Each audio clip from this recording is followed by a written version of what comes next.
me, Hans? We are live today for Tesla's Q3 earnings, and I have with me James from Invest Answers. I have Emmett, and I have Nico. We'll also probably be seeing a little bit of Matt Smith and Yashu at some point today. We are without Farzad at this point in time. He may drop by briefly, but today is his anniversary, and so he is doing the all-important anniversary duties instead of joining us. But we've got some great knowledge in the house to help you all process the Tesla earnings today, whatever may be. And I'm excited for this. So, yeah, here, Emmett, since you just dropped in last, we'll put you on the spot first. What are your expectations for the shareholder letter that we're about to get? Yeah. First, you can hear me okay? Yeah. Okay. Yeah, I mean, I think there's very low expectations across the board. I think we're all kind of hungover from the We Robot event. I don't know about you, but normally I like black out Tesla earnings day on my calendar, and this is the first quarterly earnings I can remember where I forgot to do that just because I was just like so hungover from the We Robot event and trying to process all that information and digest it. And so I don't think there's really any expectation for earnings. I feel like most people think it's just going to be a nothing burger, and we just kind of move on. Hopefully, the next vehicle we get news about in Q1 next year, the Model Y refresh, we'll learn about more then, and so forth. So I kind of feel like there might be upside potential that no one's expecting if there is any kernels of unexpected good news coming out here. That's my feeling. So do you have any little trades on for anything around earnings? It's funny. I just put a tiny trade on just to buy some weekly call options. Sometimes it's really small. It's like 0.01% of my 0.1% of my portfolio. It's less. It's just tiny, just a couple of call options, just with some extra cash in my IRA account, just sitting there. So we'll see. It was just the weekly calls for, I think it was 2:30 or 2:35 strike. So Friday, just 2 days out. It was like $1 or something, I think, or $2 or something for the contract. It's a nice little 10% move. Yeah, we haven't had that nice move for a while. It feels like in earnings reports, and we'll see if this one will be one. But it's probably just money thrown away. But we'll see. Awesome. We'll go around the horn. Nico, how about you? Yeah. So I just to echo what Emma was saying. It sounds like across the board in the Tesla community, everybody has just kind of forgotten or not been in a hurry to figure out what their numbers are for this quarter, whether it was Yashu or Larry or Herbert, obviously Emmett here. I just heard everybody say kind of the same thing, like, yeah, I haven't done my numbers yet, which I think is very interesting. I think it's part of kind of this paradigm shift into not really putting too much focus on each quarter earnings. Obviously, we need to be making some money to fund the future, but I think the more than 50% of the shift of mind space has moved into the future of robotics and autonomy now. So I think that's where the focus is. And I think that you'll see that echoed with the expert analyst questions. As far as trades, I very rarely do any kind of binary event. So I like to trade before or after the binary events. So I closed out a whole bunch of sold calls that printed really nicely today. So so now I have nothing but stock the way I like it. And I think it's going to be a nothing burger, other than I think we have more room to the upside and downside. So I think, and honestly, if you look at the expected move, it's really a lot less than what even We Robot was. And, even if you look at like Ivy rank, it's not that high compared to We Robot. We were at like 94, 96, something like that. So it's actually kind of come down a lot. So it's interesting. Yeah. Then welcome, James. We have you here. Are you co-streaming this on your channel as well? I am indeed. So we yes, have first ever. Many of your viewers are joining us probably for the first time, and then for Farzad's viewers, This is James from Invest Answers. If you don't know him, super excited to have him with us today to digest earnings with. And yeah, so James, what are your expectations for today? And yeah, any trades that you have on? It's funny. Emmett said the hangover from We Robot. I remember the day before Robot, it was like 5 minutes before close the market on 10:10.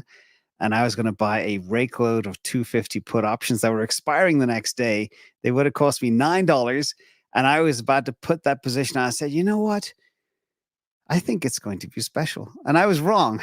So that would have been, $9 to $32, $35 very overnight pretty quickly. Anyway, that didn't happen. But I do have a slide to share here. One of the things that is interesting is it's the first time we have an earnings call where we're already beaten down pretty badly. And normally it takes the market about 2 weeks to digest the goodness from an earnings call or a huge event like We Robot. Now, the first thing I'd like to show is this, the earnings. You can see we've missed. It's very rare that Tesla misses 5 in a row. So that's first positive. Last quarter, we did have a beat on revenue, which was good. And then when we look at, let me see, I've got some retail analyst expectations and a couple of institutionals as well. The Wall Street's expecting 60 cents, but the retail analysts are all very pessimistic, which means when everybody expects the same thing, people can sometimes be wrong. And I think I have another slide as well regarding kind of what we can expect during the call.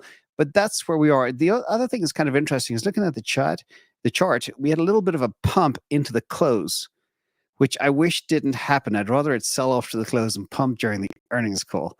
So that is kind of how I am interpreting the very mixed signals out there. I'm wondering if anybody has anything to add to what I said, or am I off base? I will add that Matt, who should be here at some point in the near future, his estimate is also 58 cents. So in line there with James Catt. Yeah, James Catt's pretty good. And AJ as well. AJ is very bearish, which gives me pause. But at the same time as well, we have to consider the amount that they are investing right now in AI and all the new vehicles and ramping Cybertruck, Cortex. I mean, it is insane how much they are laying out. And that's what a lot of people, at least the Wall Streeters, kind of get confused. They just look at gross automotive margins and EPS because that's the most important thing, while ignoring all the other elephants in the room. So just my thoughts. This is great info, James. Thanks for sharing those charts and this metric right here visually of the earnings estimates. Yeah, it's good to just put these numbers to paper here and look at it. And I think if there's any inkling of like maybe they give some info on full self-driving take rates increasing or something like that, that would be, I think, helpful, perhaps a helpful catalyst. Definitely, I'm going to look at the outlook section of the earnings report first. That's where I'm going to skip to right before I look at anything else, I think.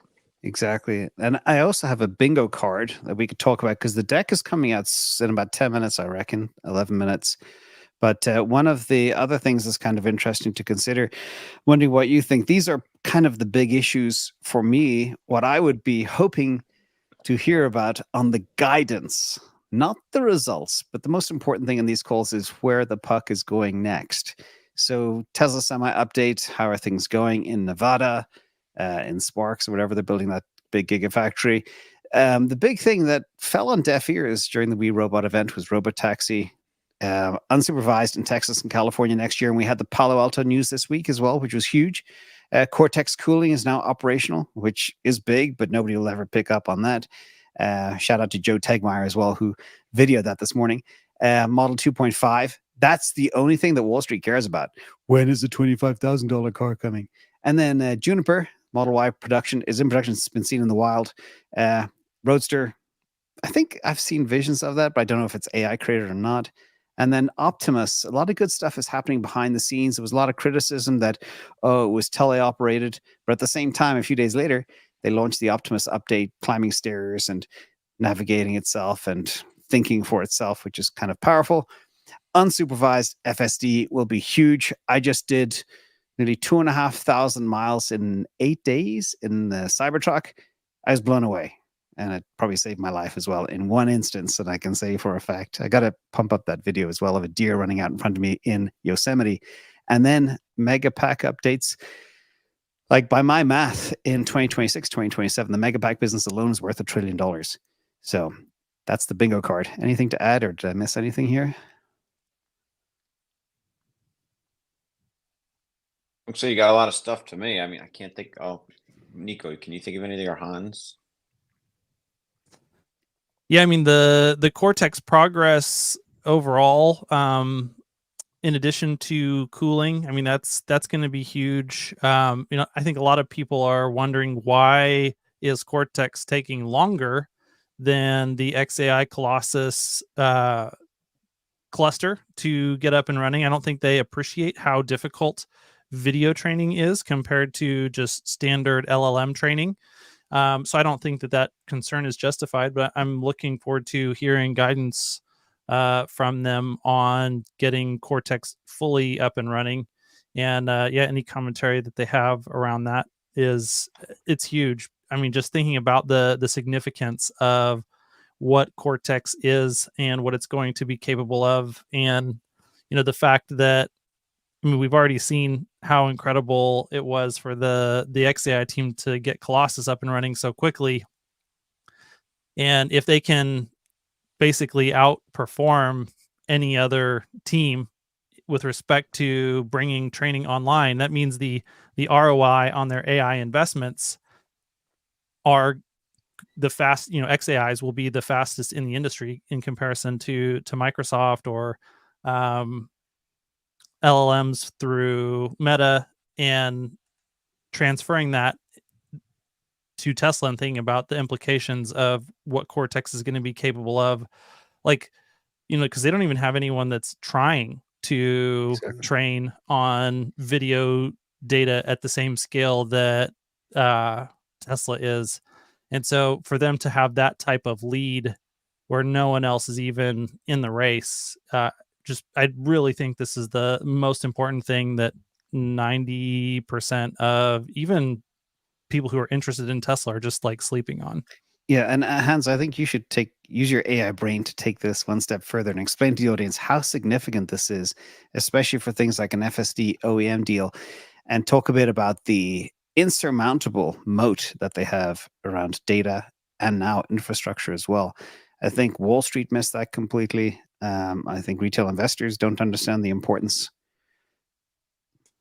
Yeah, well, actually, I'm curious to hear. I mean, I have a point of view on Cortex and how innovative and difficult that challenge is. But Nico's probably an even better person than I am to talk about, like, what is the difference in the architecture and the capabilities of Cortex compared to, you know, something like Colossus. Yeah, I gotta be a little bit careful on what I say, given where I work. But I will say, you know, just kind of touch on that point. We're about to get the earnings out here in a second. I think a great point is brought up is everyone, you know, had lots of criticism about Optimus being somewhat human operated. To what degree, we don't know. Or even FSD, when people say it's not perfect, all these things. Yet the question is, okay, you can have your criticism and they're fair because what you're saying is not inaccurate. But my question is, okay, well then who's behind them? Who else is doing something different or better? And until you can see that, until you know who that is, until you can name someone, it's a pretty big deal that there is no one else out there. Whether it's on building out the cluster, I mean, even none of the hyperscalers are building out clusters the way XAI and Tesla are. With regards to data, you mentioned no one else is doing it, you know, remotely. Waymo has 700 vehicles to Tesla's millions. Tesla's the only one that actually.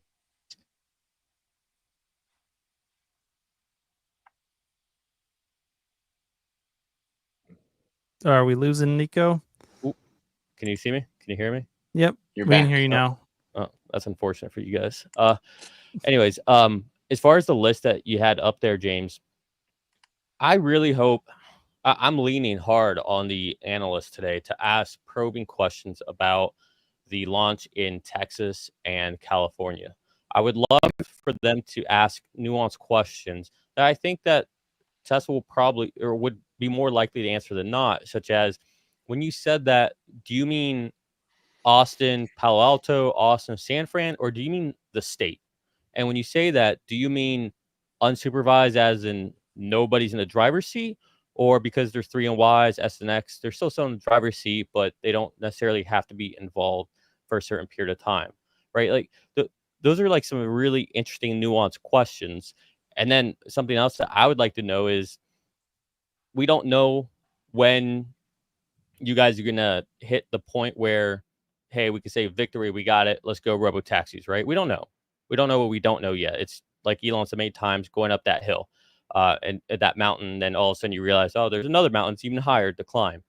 But with that said, I'd be interested to know, what are the metrics, what are the KPIs that they have internally to determine at what point does the risk reward scale tip in favor of, okay, it's time to actually do this, right? Because there's a point there where it's almost unconscionable at a certain point not to put this out, because it might get into an accident every 1 in 10 million miles, 15 million miles, versus not having it out there. And I mean, that's a hard one, right? To really put your thumb on, because people are less empathetic about a car versus a human. But math is math, and if you can reduce the total deaths out there, I mean, I literally just saw a horrible accident just the other day, and it's hard to see these things and not think about FSD immediately. But those are the things I'm interested in. You're dead right. And one of the things a lot of people throw FUD at Tesla is like, they're never going to approve it.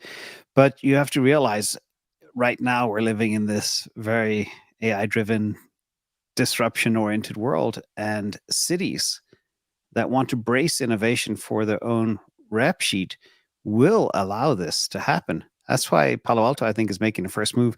And Elon can do whatever he wants in Texas. The roads there are a lot simpler to drive on than a place like San Francisco and Los Angeles and Boston, for example.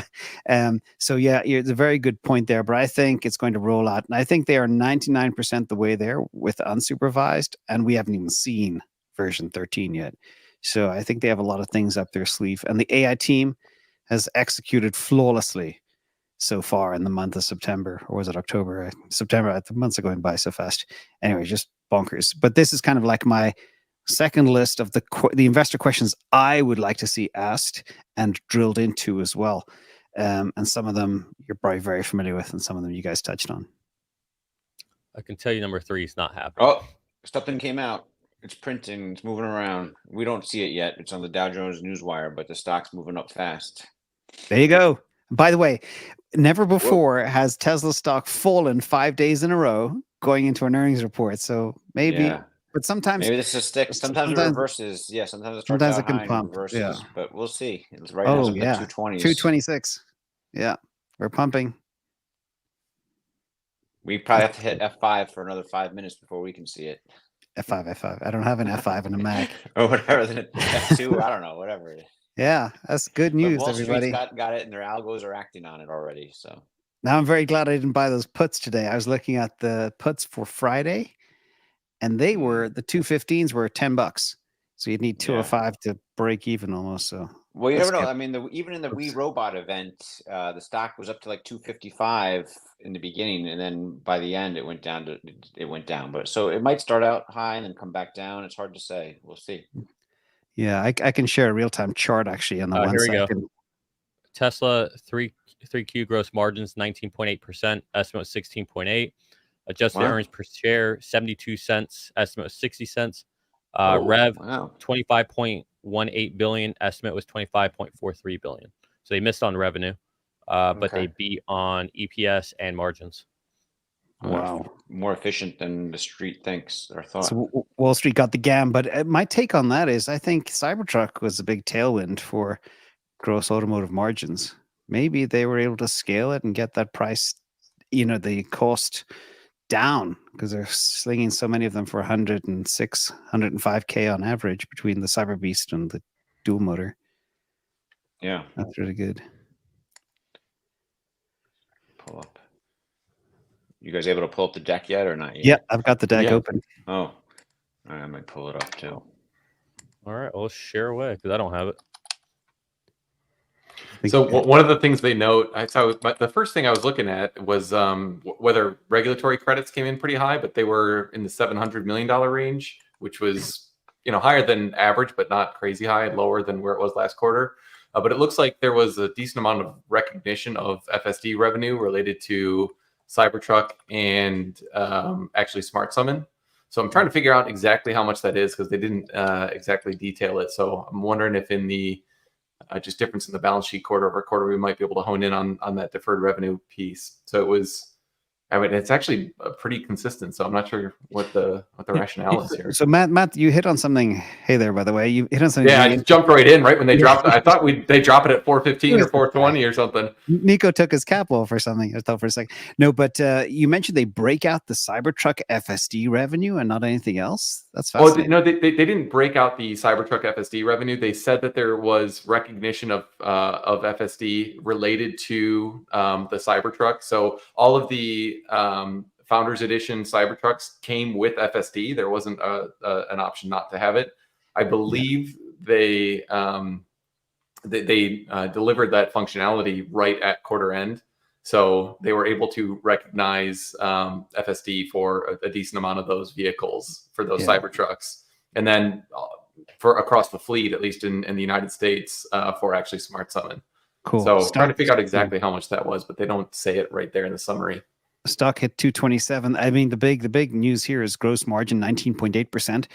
That was the bane of Wall Street's existence for the longest time. And I was right. We never saw 5 earnings misses in a row. So that history didn't repeat, which is good. We got a beat there. Yeah, Cybertruck hit positive gross margins. Wow. It looks like after 3 quarters. In the outlook section, their product, they're reaffirming a more affordable model on start for production first half of 2025. So that's good. It seems, completely separate from the robotaxi product, it appears. Good Lord. 230. Whew. Moving up. So looks like Emmett's gonna do okay on his little miniature bet. call options. Maybe. I don't know. I mean, it's got to get past 235 to be in the money. But I could probably sell it at the open tomorrow for a nice 3x gain or something. Yeah, it's screaming past 230 now. I think we could see 240, 250 tomorrow if this continues. But again, it depends on the guidance. And with these types of positive fundamental numbers, with all the investments that they're making, they can be much more confident in their guidance going forward, especially around Model 2.5 and all that stuff. So a lot of goodness here. Did somebody check in on the Tesla bears, see if they're okay? Tesla. Okay. What do you have highlighted there? Yeah, I love this statement. These vehicles will utilize aspects of the next generation platform as well as aspects of our current platforms and will be able to be produced on the same manufacturing lines as our current vehicle lineup. And this is pretty much exactly in line, I think, with my expectations, but also just it makes common sense that if we're going to produce the Cybercab in large volumes, we'll say somewhere in the 5 to 10 million vehicles per year range.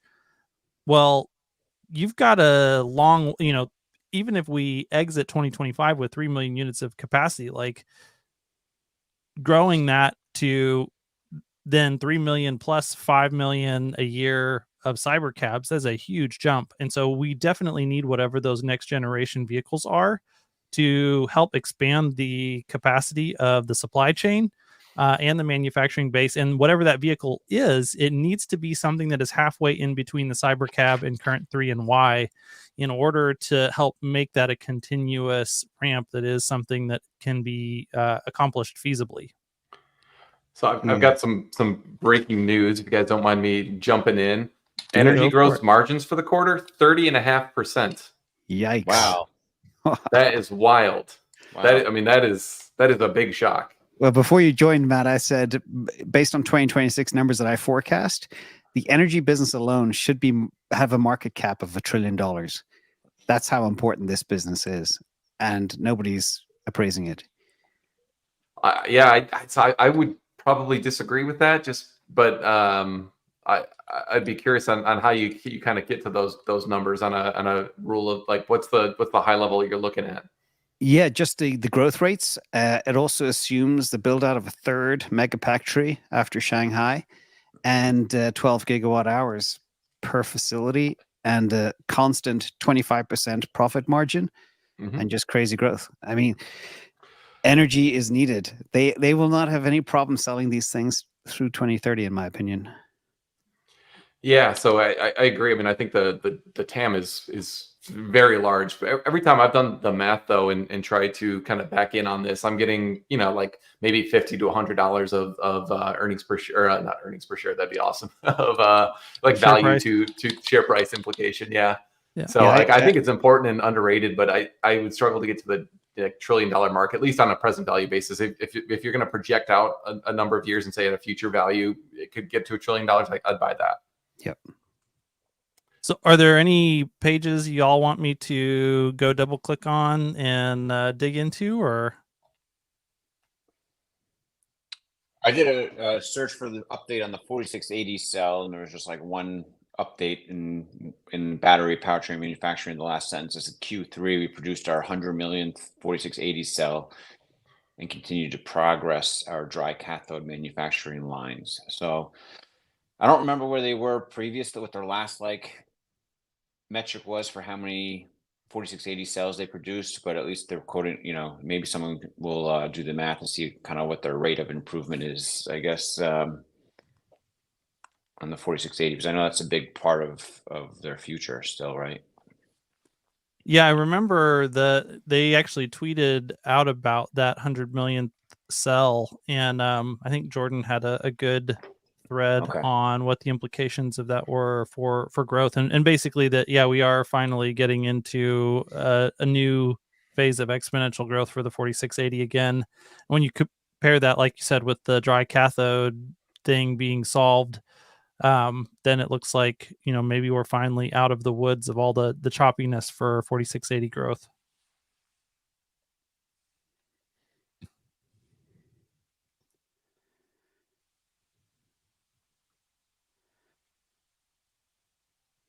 All right. So any other highlights we want to dig into? I'm trying to read as I go. Yeah, I mean, just one note on page 8, I think is pretty interesting. They're talking about their AI software and hardware, and at the end of that, they say they expect to have 50,000 H100s capacity at the Gigafactory Texas by the end of October, which that's a little bit ahead of my internal timeline. I wonder if that's actually usable capacity already. I wasn't thinking they'd have that much on like so quickly. So if that's true, that seems like that'd be a pretty you know, good news for the development of FSD. But I'm a bit surprised they don't seem to say anything about like V13, which was expected to drop in the end of October. As far as I can tell, they haven't mentioned that in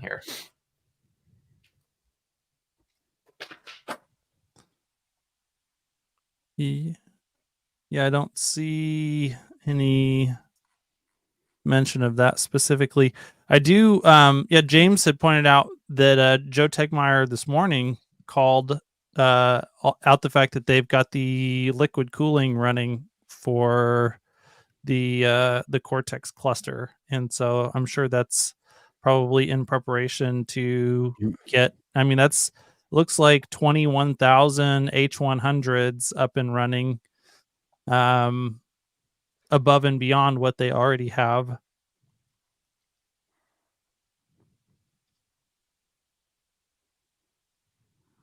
There's a picture of the cooling as well in the deck. You want to flash it for a second? Only 2 of the fans are running though, so 1/3. I think they're still testing it.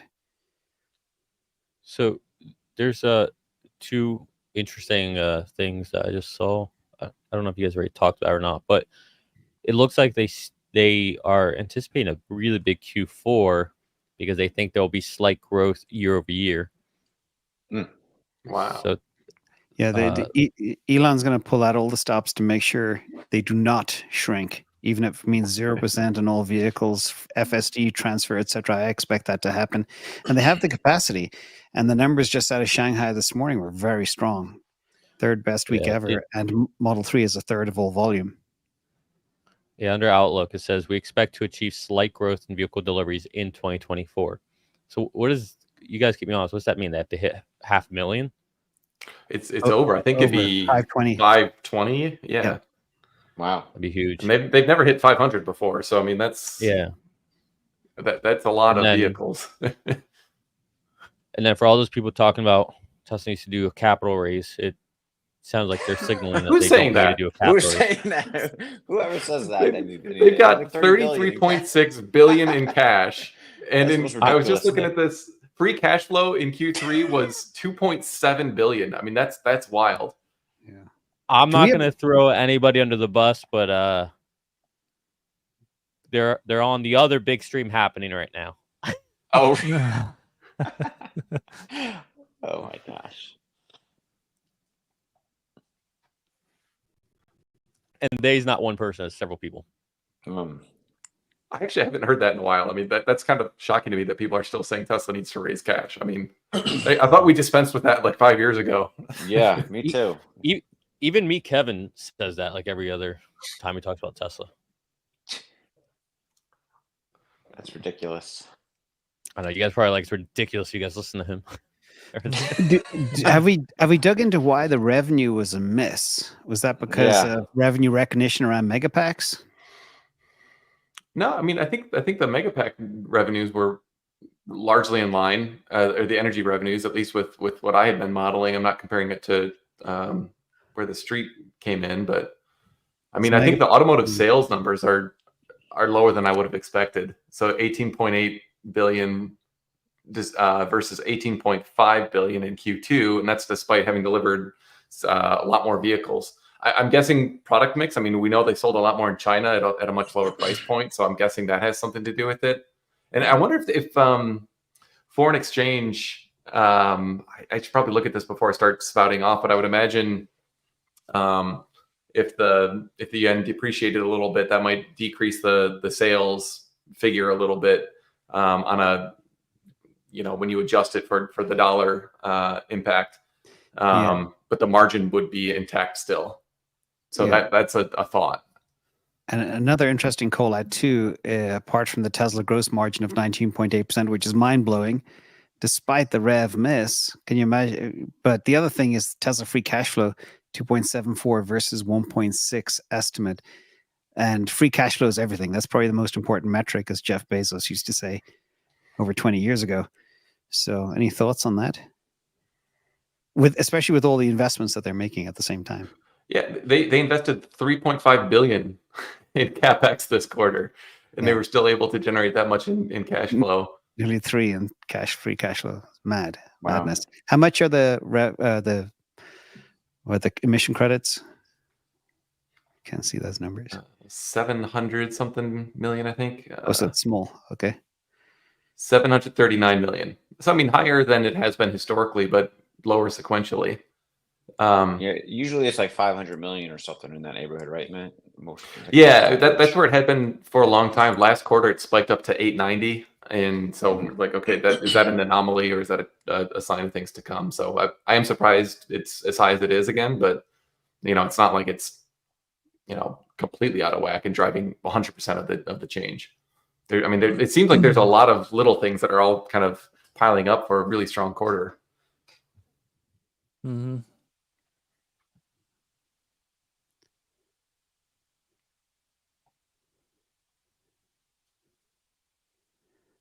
I'm sure Gordon Johnson is delighted with the results. I mean, their operating expenses are super lean. This is, I mean, they're 2.28 billion after all their restructuring is done now. And I was kind of expecting they'd come somewhere in the like $2.5 billion range, maybe a little bit under that. So that they really, all that cost cutting they did is like, that's a meaningful impact there. Because this is the first quarter as well that they had the full impact of the RIF, correct? Yep, that's right. And they still do have the lowest in 5 quarters. Madness. Check the chart. It's kind of struggling around the 232 mark. and it falls off again. But now it's 229. Now it's all about waiting for the guidance in 10 minutes. Yep. Marines call. I wonder how many say questions they'll get to. I think they'll get to a bunch because a lot of them, they're going to be like, this is not the place for product announcements. Yeah. Do you think Elon's going to maybe not be on this call given how active he is politically right now? Do you think he'll let his No, his stump speeches are just an hour or so. I'm sure he's scheduled around it. I think, considering how good the results are, I think he'll definitely be on. Do you think he starts off the call by talking about how important it is that we elect President Trump? Every vote counts. Yeah. Every vote counts. I want to encourage all the analysts on Wall Street, go and register. Yeah. All the swing states, chance to win the $1 million, sign the petition. That's an interesting topic. I get a lot of questions, by the way. I just want to field it to you all. What happens if when Elon's guy does not win?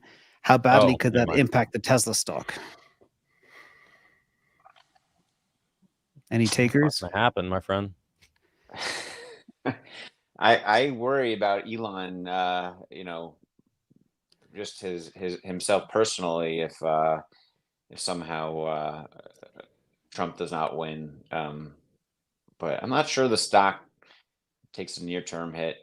I'm not sure, but I think Elon personally, the key man risk seems to go up just for his sanity. I feel like. I think it's a nothing burger. Look, even if Kamala would win, which I really don't think is going to happen, I think you already see like someone like Mark Cuban out there who's speaking on her behalf, like already trying to like work to say. I mean, even he's saying like if Trump won, like yeah, of course I would help out the country and all that. And honestly, if Kamala wins, I'm sure Elon the same way would be like, if you want me to come in and start up the Doge for us, I'll do that. They do a Mark Cuban yesterday. Well, I don't think it's joining Mark Cuban. Honestly, I think Mark Cuban gets too much shit for that. Like, I don't agree with a lot that he says, but he's not wrong. I mean, you even hear Jamie Dimon saying, like, I don't care who the president is. It's about America first. And so whoever's in there, that is your commander in chief. That is your leader, whether you like them or not. And you should do what's best for the country at that point, because we got 4 years of that. So one way or another, I mean, there's too much vitriol on this. Like, it's not my person, so that's it. I hate them, and that's it. Like, that's not going to help us. I mean, I would love to see the Department of Government Efficiency either way. I think that would be less likely to actually happen under Kamala, but man, I would welcome it if we ended up there. But can you imagine the millions of grifters and how upset they would be if Doge happened? Going back to Emmett's point of the risk for Elon, you go in anywhere with a chainsaw. Was it La Fuera, the guy Javier down in Argentina? He's getting away with it. He's surviving somehow, but I don't know what his security detail is like. But a lot of people on the grift, they don't want to lose their grift. Lifelong politicians and stuff like that. So I'd be very concerned. Elon did say in one of his Q&As that, anyone would get like a very generous severance package of like 2 years, so that they could have plenty of time to find another job somewhere, Yeah, good luck. I'm not sure that'll get out to everyone. Yeah, lifelong politician trying to get a job in the real world, not going to happen. Yeah. Who's going to hire those? So, yeah. Well, but Sawyer just tweeted that he did the math, I guess, but it seems to signal over 515,000 deliveries in Q4. There you go. We're close to meet that metric that's referenced. So that would be a big Q4. Yeah. By the way, has anybody seen a slight shift in mainstream media? Instead of slaying Tesla and Elon and SpaceX every day, it's actually become more positive lately, or is it just me? I actually said that on either with Herbert, Randy, or with Farzad and Hans. I forget, but on one of them, I said that I think when they succeeded with the Starship catch, that was the shift in the Overton window for Elon. I think starting from that point moving forward, you're going to see people come back onto the Elon Musk good camp.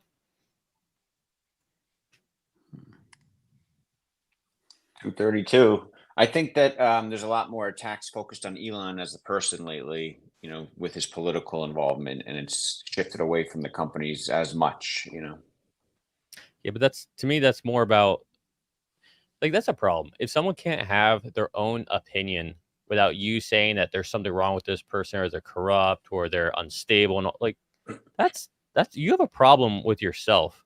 Like, you can have a difference of opinions, right? Like, Yeah. you see Matt and Farzad, and they still don't respect each other. Yeah, I agree 100%, Nico. Just a shout out to the fact that Farzad's not on here to bring the stream down. This is really nice. Maybe we should have Farzad not on more often so the stock reacts this way. I know, Market right? likes no Farzad. Yeah. Hans, you can take over, I think. Yeah. Thank you, Cindy. Thank you, Cindy. Can we double tap as well? Was it Matt that you mentioned the Cybertruck is now contributing to margin?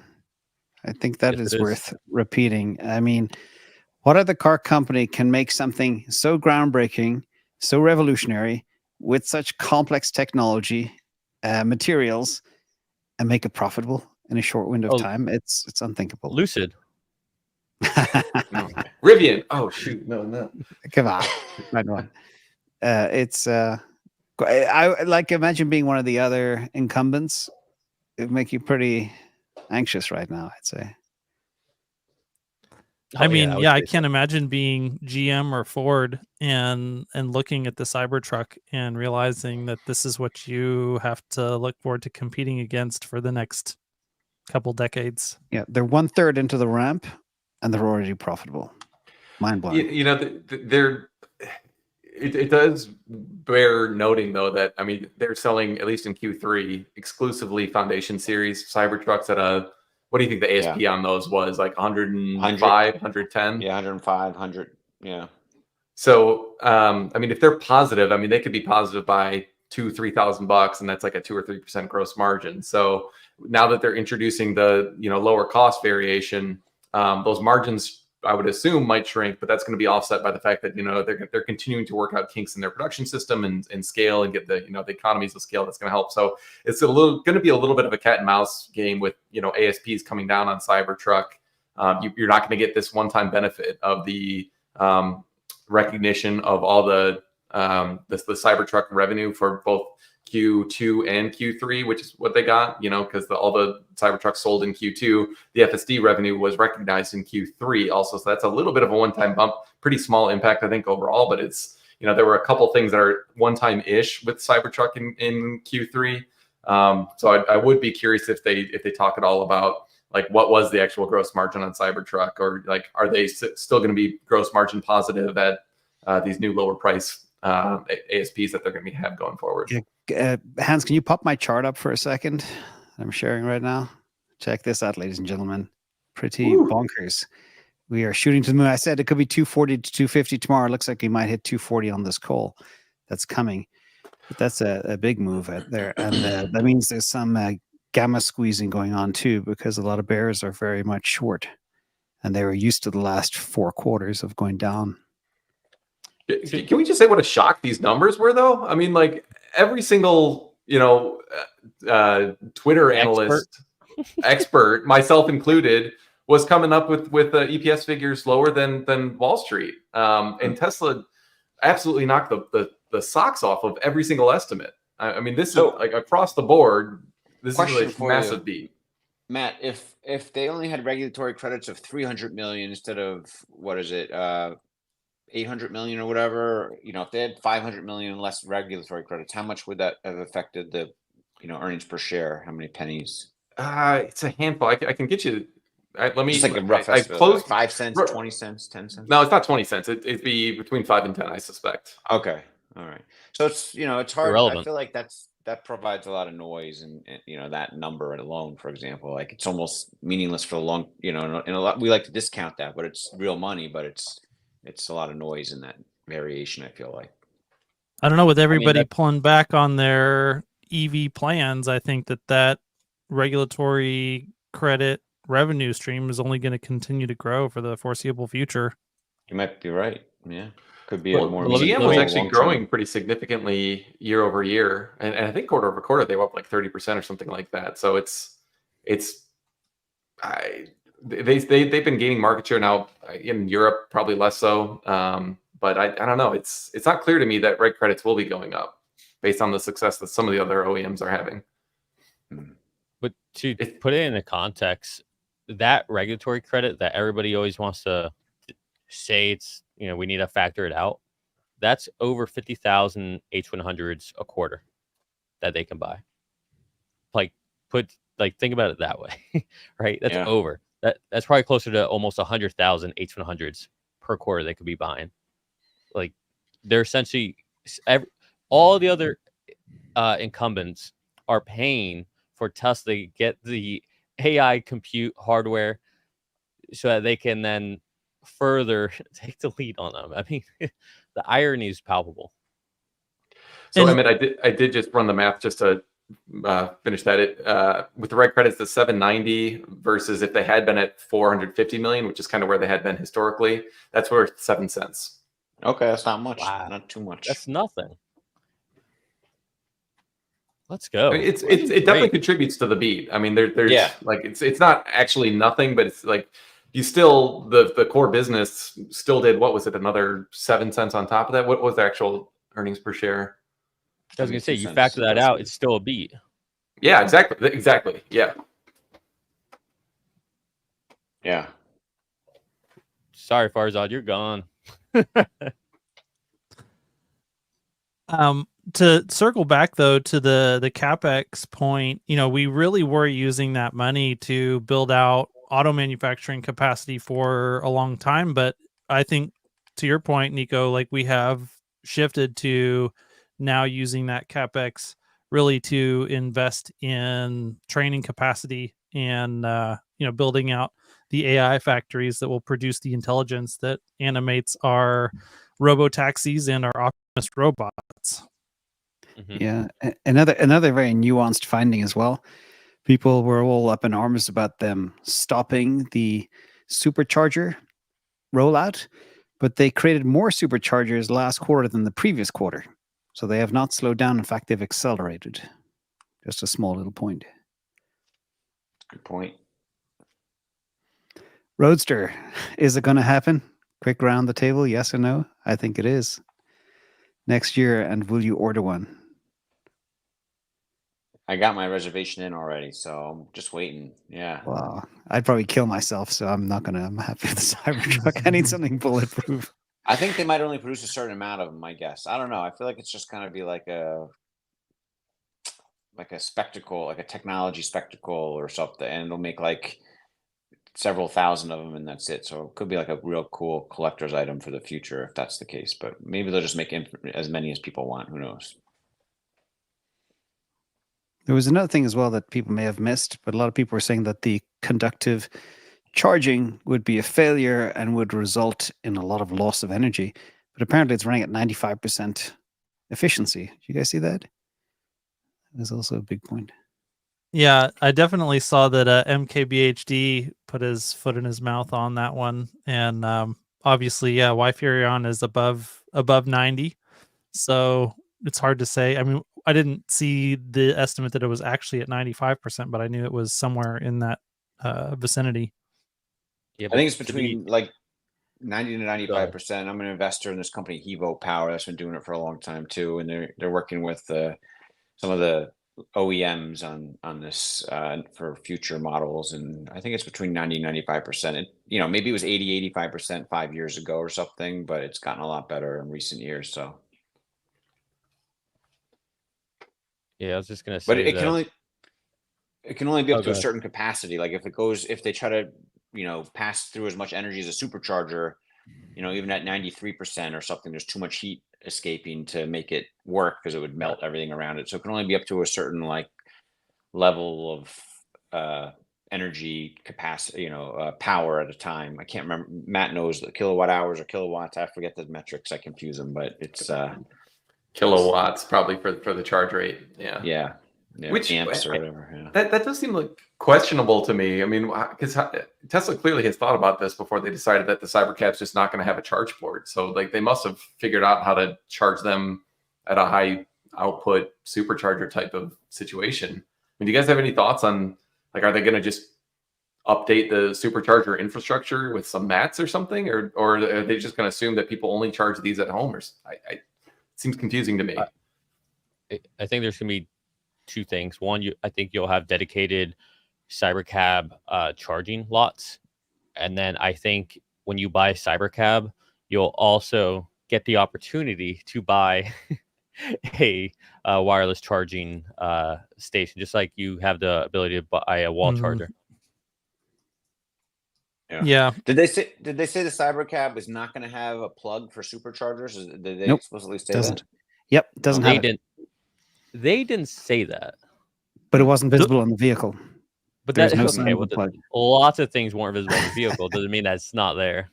No, they're going to make this minimalist in every single way. When you sit inside it, it's just whatever you could rip out, they ripped out, except for the chairs and the screen.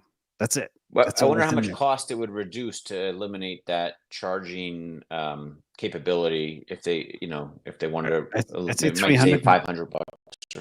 300 to 500 vehicle, I'd say, at scale.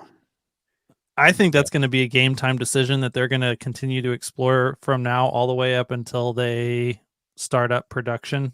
And I think it's a 50-50 chance you may see production launch with or without the supercharger plugs. I think if they're doing a global rollout, they would need to have both. But because it's going to be in select places, maybe China, Texas, California, they'll have it in cities that will have the infra built out before they actually launch. And they've got a year to do that. And that's probably one of the reasons why it's going to take a year before we see these things in the wild. The charging infra. And I think you could, to Nico's point, you can do pretty high capacity charging infrastructure in a parking lot where you just have basically FIFO lanes where there's just a whole line of these wireless chargers that they move over. And so you could fill it up, an entire parking lot to where there's an entry on one side and an exit on the other side. And the entire parking lot is essentially just nothing but these wireless charging pads.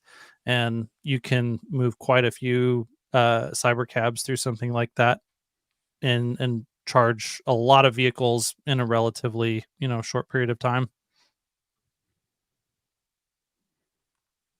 Yes, indeed. So It's did anybody definitely find cheaper any to- Easter eggs? Sorry, go ahead. What's cheaper? I was going to say it's definitely cheaper to, I think, build out a bunch of charging pads than to put up a bunch of superchargers. For sure. I don't see any Easter eggs yet, but there, could be somewhere. There's in the normally pictures. something. Yeah. I'm looking at pictures. I still can't believe I missed the event. Freaking hurricane. Oh, you were stuck in the storm? Yeah. Or had to? Oh, That's sorry a about bummer. that. Hope everything's okay now. Well, our house is gutted. Oh, crap. My wife gets her dreams. We're finally, after only being in the house for 6 months, we get to redo the kitchen again. Can you even find people to do the work right now? Wouldn't they all be slammed? I got people.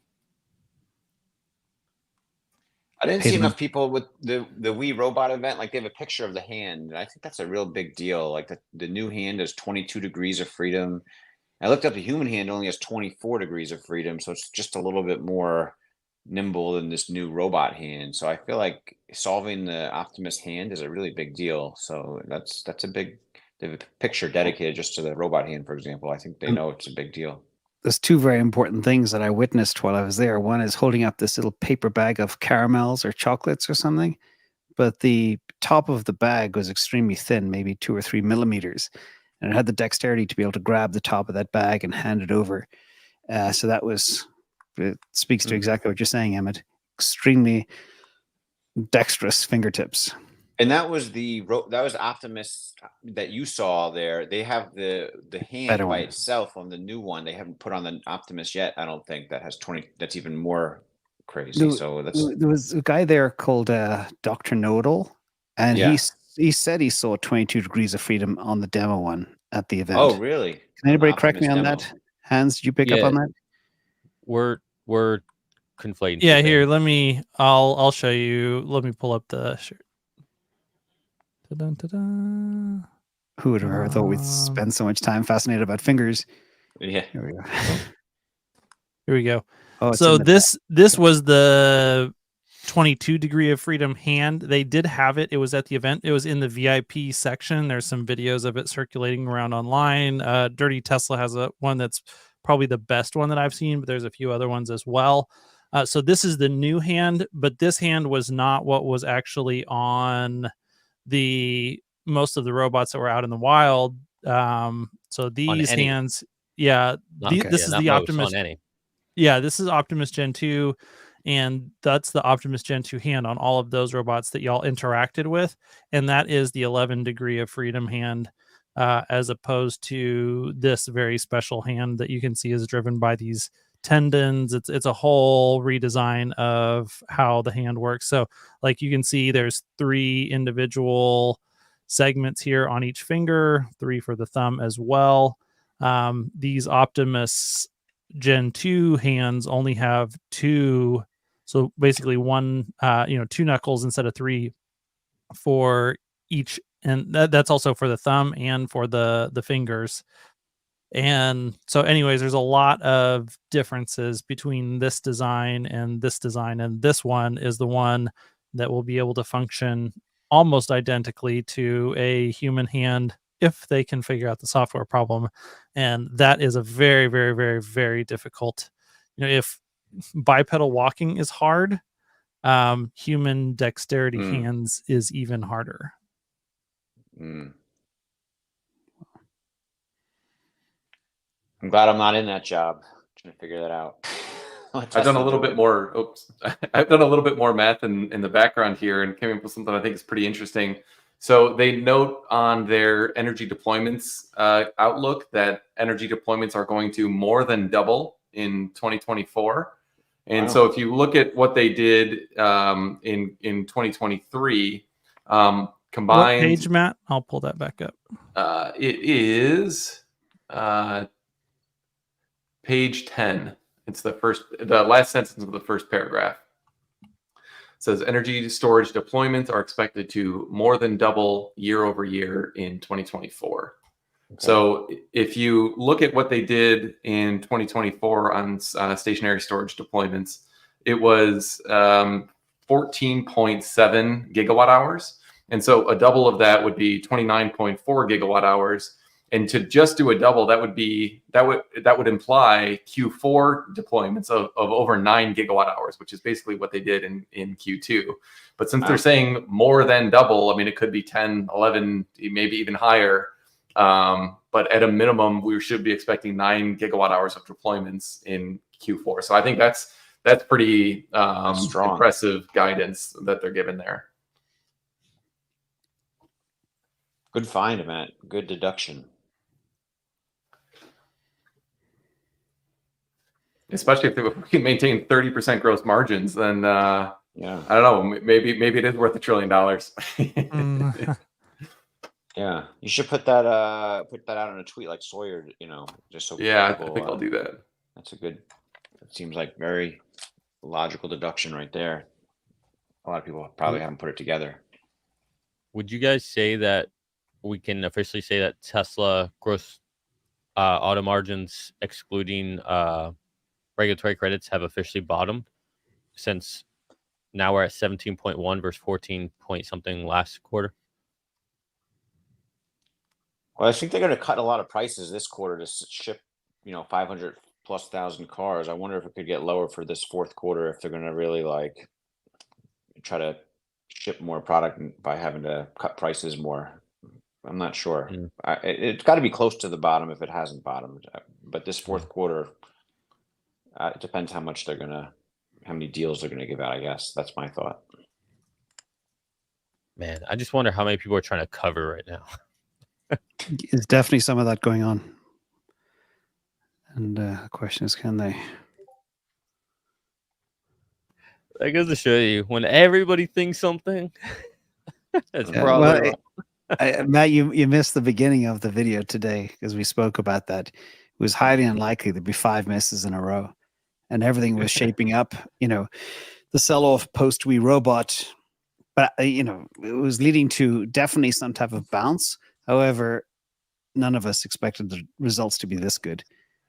Yeah, I did kind of think the same thing, that sentiment seemed a little too bearish to me, based on everything I was seeing. Like, so many people are just like, oh, it'll be another 5% sell off for sure. And I'm like, okay, when even the bulls have that sentiment, that's that's a good kind of contra signal to maybe what you should be thinking. But to your point, I definitely did not expect a pretty massive beat across like all the fundamentals like we saw here. So this is. There's a lot of fuel being poured on the fire here. It's pretty cool to see. The EPS beat is 21.5%, and the revenue miss is 1%. So we'll excuse them on the revenue miss.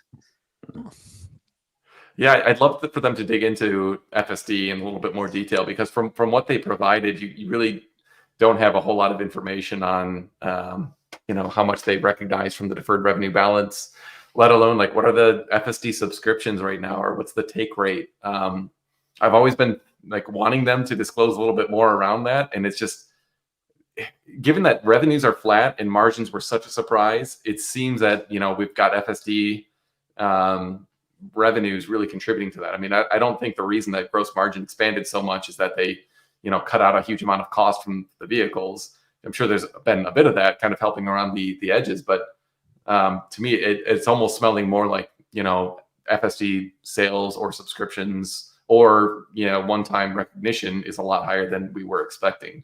But when I'm looking at the deferred revenue balance from, what they can disclose, which is just their deferred revenue on the balance sheet is all lumped together with all the different sources of deferred revenue.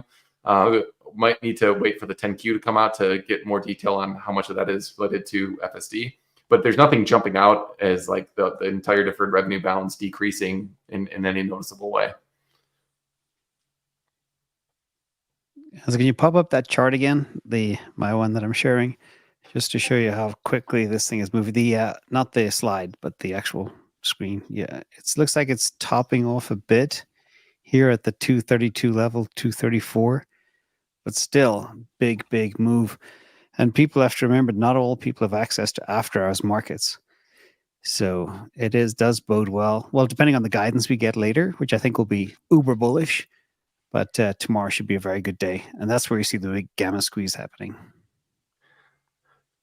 One other thing I want to just say on the deferred revenue side, if there was some huge recognition of deferred revenue that was like a one-time item that was really driving these margins, you'd expect the deferred revenue balance to actually go down. But what we're seeing on the balance sheet on slide 27, I don't know if you want to pull it up or not, Hans. It's just a bunch of numbers, but the deferred revenue balance actually increased. So the current portion was 2.8 billion, and now it's just over 3 billion. And the long-term portion was lose my eyeballs here. The long-term portion was 3.35, and that's constant actually in Q3. So the current portion actually increased. The long-term portion is essentially unchanged. So how is the deferred revenue balance increasing when they're actually recognizing a huge amount of the FSD revenue? Now, granted, there's a lot of other noise in there, like supercharging miles and some stuff on the energy business that all kind of gets mixed in there. But it's pretty encouraging that they're able to have such strong margins, explicitly noting how much recognition of deferred FSD revenue is helping, and you're not seeing that balance decrease. So one thing that could imply is that FSD take rates are actually increasing. And that would be very, very good news indeed, but that's a bit of speculation. Does anybody here know the exact profit margin of FSD today? Would it be 80%, 90%? Has anybody ever figured that out? I haven't been able to. In terms of how much they're recognizing? No, if you imagine they recognize 10 million, how much of that is pure profit? I think almost all of it. But do they not have to amortize 8-9 years of FSD development into it, or is that all written off already? Well, that stays in the deferred cost. So I mean, let's say they fully launched FSD everywhere and they delivered all the features today. There would still be some amount of deferred FSD revenue just because like they've got to account for updates that they're going to have going forward. So my understanding of any FSD revenues that are recognized, it's essentially like 100% margin, but like you're I mean, there's really operating costs that go into that because the whole AI team is like their expenses essentially hit the overhead line, like R&D and probably mostly R&D, I would suspect. So that's like the cost of kind of developing the software that ultimately gets rolled out. So, if you sell a car today for $10,000, I think Tesla's probably recognizing around, I don't know why I said $10,000, $8,000 for FSD. I suspect Tesla's recognizing around 70%-ish of that revenue today based on how much they've delivered of the functionality. And maybe if they fully deliver every little piece that they've promised, they might recognize an extra, I don't know, 10% or something like that. And then the balance will just get recognized over time, over the expected life of the vehicle. And Mark Newton from Fundstrat was very bullish too. He believed, if I'm not mistaken, this will be the last dip before the big rager to a new all-time high. Did anybody see that? Yeah. He's super bullish. And he estimates new all-time high within the next 6 to 7 months, I think. So I've got a buddy of mine texting me. Is this all-time high for Tesla as far as cash on hand? I think so, yeah. Yes. Yep. But it's always all-time high, basically, because they're always having positive free cash flow. Billions Yeah, every but quarter. that's crazy though, right? Like going through everything that's going on, the ups and downs, the competition, just inflation period, all the discount. I mean, it's insane. But especially scaling multiple gigafactories simultaneously.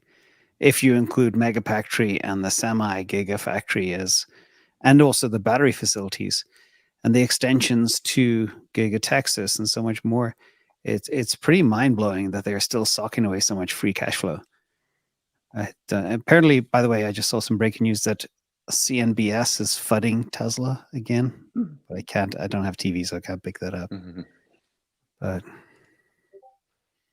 they probably have Gordon Johnson on. Probably. General Motors is coming. They're going to take over. I would actually love to hear Gordon explain why this Q3 result is a disaster for Tesla. I'm sure he'd find some way, but even if I tried, it would be such a struggle. His next line will be, "They're cooking the books. This isn't possible." Oh, yeah. Oh, fraud. Yeah, fraud's always the answer when you're positive free cash flow. And busted growth. Oh, yeah. Well, look, their revenue was actually flat. So, clearly the only way they can get around with this is with fraud. Yeah, and that's the other thing is, it's easier to kind of, I guess, grow revenue or grow profits when revenue's growing. It's harder when it's not, which is another angle, logically, sometimes. I'm excited to see how quickly this Chinese Megapack factory gets up and running. They said they're going to start delivering. I mean, we saw what they did with the car factory. China knows how to produce and manufacture, and Tom Zhu there back in charge. That thing's going to just surprise us all, I think. Yeah, I didn't realize his background until about a month ago was factory building. That's his skill, not cars or automotive. It was just building factories that build factories. So, and he's brilliant at it. But when is that Shanghai Megapack done? January? I think it's supposed to start producing. I don't know when it's going to roll out. I saw something where it says, I think it mentions they're going to start rolling out the first products from it in Q1. So yeah, Jan Feb, amazing. Yeah, I'm curious, Matt, what your take on. I mean, we're looking at 7 gigawatt hours deployed in this quarter. I know that's off a little bit from what we saw deployed in Q2, but it seems like another really strong quarter for deployments. Is that in line with, ahead of, or behind what your expectations would have been for the quarter? Yeah, pretty much in line. So let me see what I actually put in my model here, because I can never keep all this straight. So in my model, I estimated 6.9 gigawatt hours, and I wasn't doing that just for the memes. I did think, I mean, with the way that these ramp, so it seems to me that Lathrop has been ramping. If they were at full capacity, that'd be 10 gigawatt hours per quarter. that we'd see, but there's also a little bit of power wall in there, so it gets a little bit messy.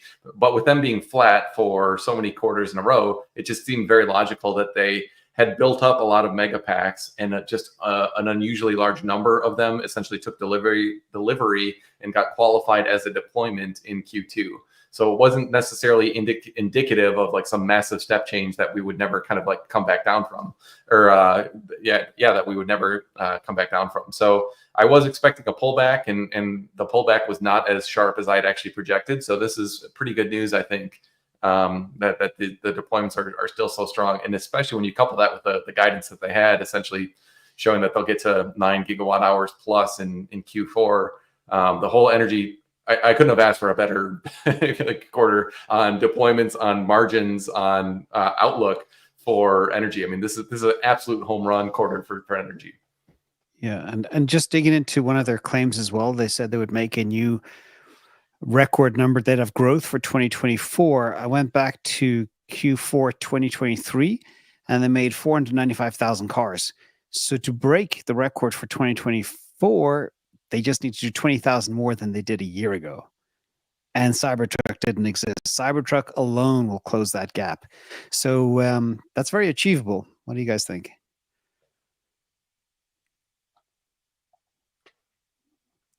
My question is always on demand. Go ahead, Hans. Well, I think they can pull the demand levers any way they want, so they can fill demand anyhow, I think. Yeah, it seems like they're definitely, leaning all in on that right now with all the 0% financing here in the US, the $4,000 inventory discounts. I think they're really, pushing the pedal to the metal on trying to move as many cars as possible this quarter. And I think Q4 will be a strong quarter. I think that the, strength that we're seeing in China between that and I think kind of rebounding in the consumer here in the United States, that the demand will be in the ballpark. I don't think it's outside the realm of possibility that they'll be able to meet that as long as they can, don't hit any hiccups from a production standpoint, and we can actually deliver all the way across the board.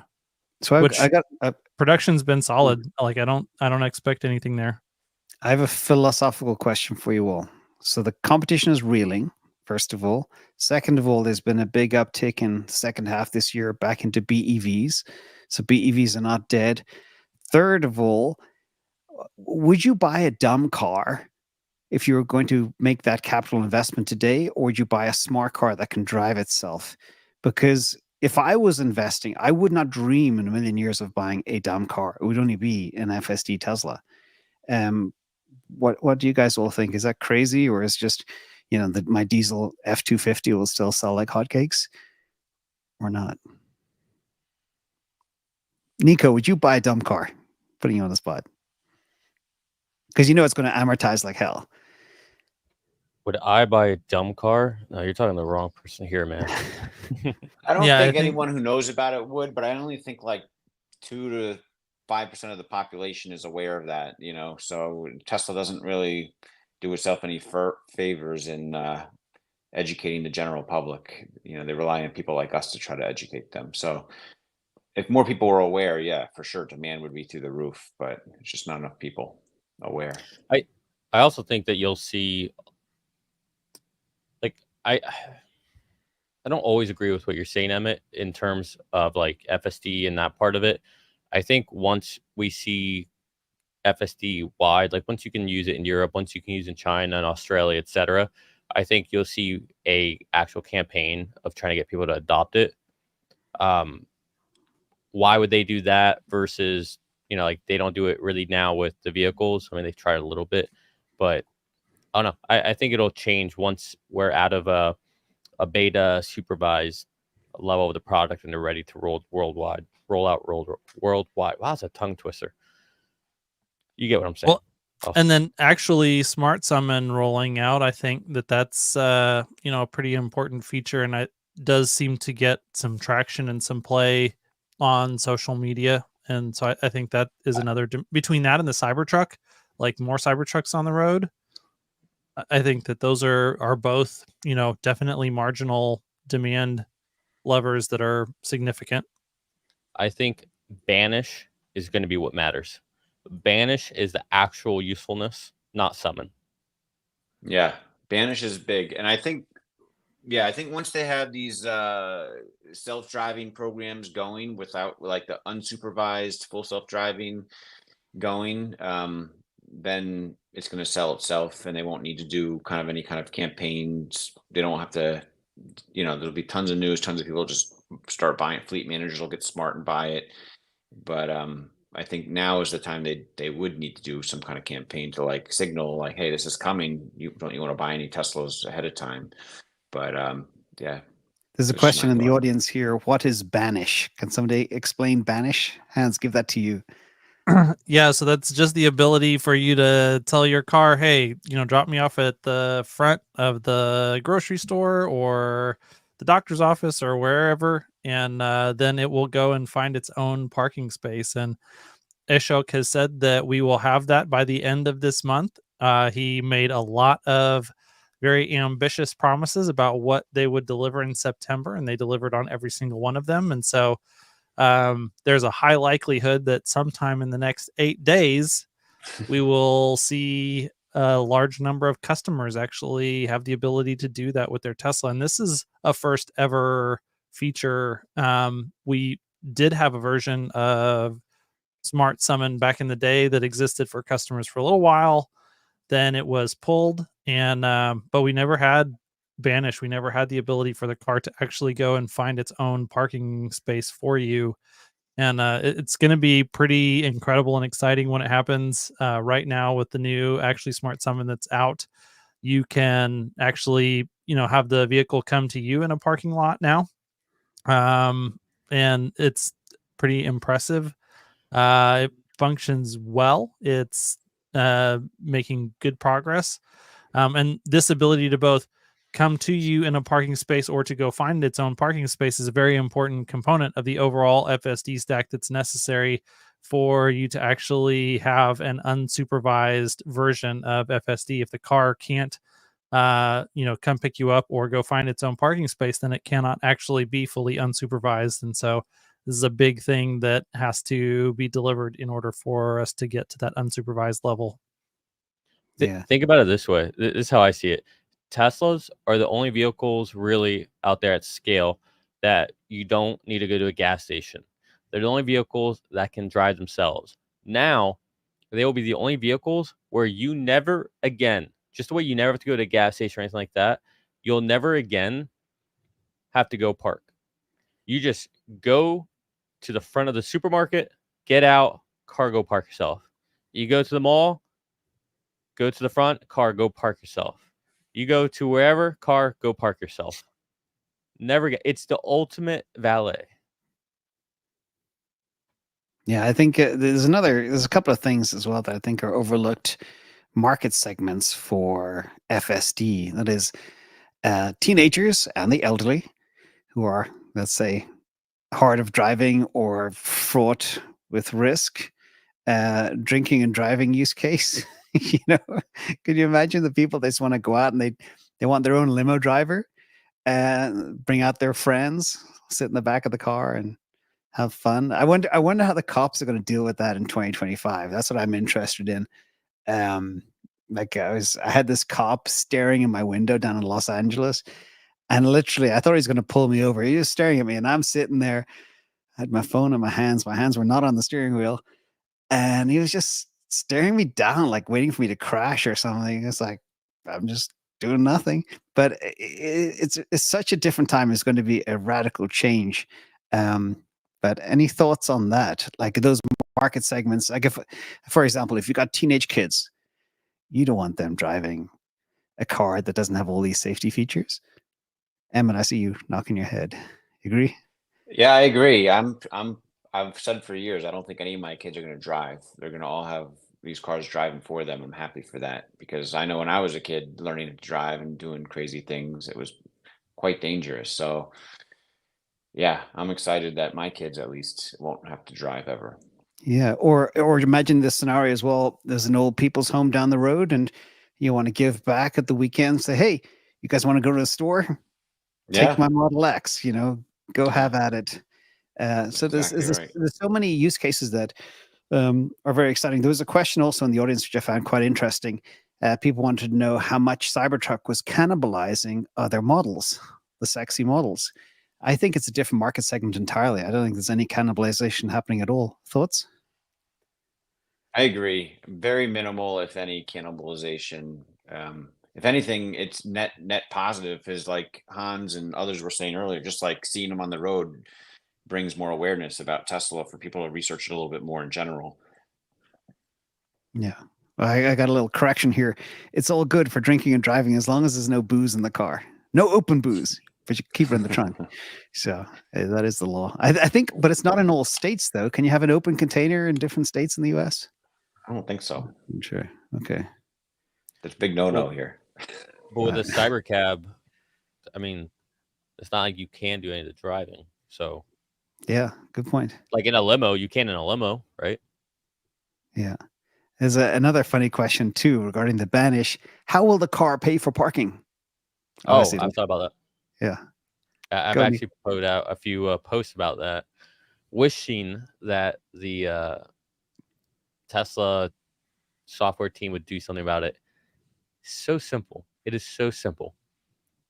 You literally just incorporate the app that I have on my phone into the car, and you have the in-cabin camera. So as the time winds down, if you don't see me back in the vehicle, you just add time back to it. And I can predefine whether it's add in increments of 6 minutes, 15 minutes, an hour, whatever. And then, or if you see, someone coming to give a ticket or something, you just automatically up it. I mean, we have everything there already.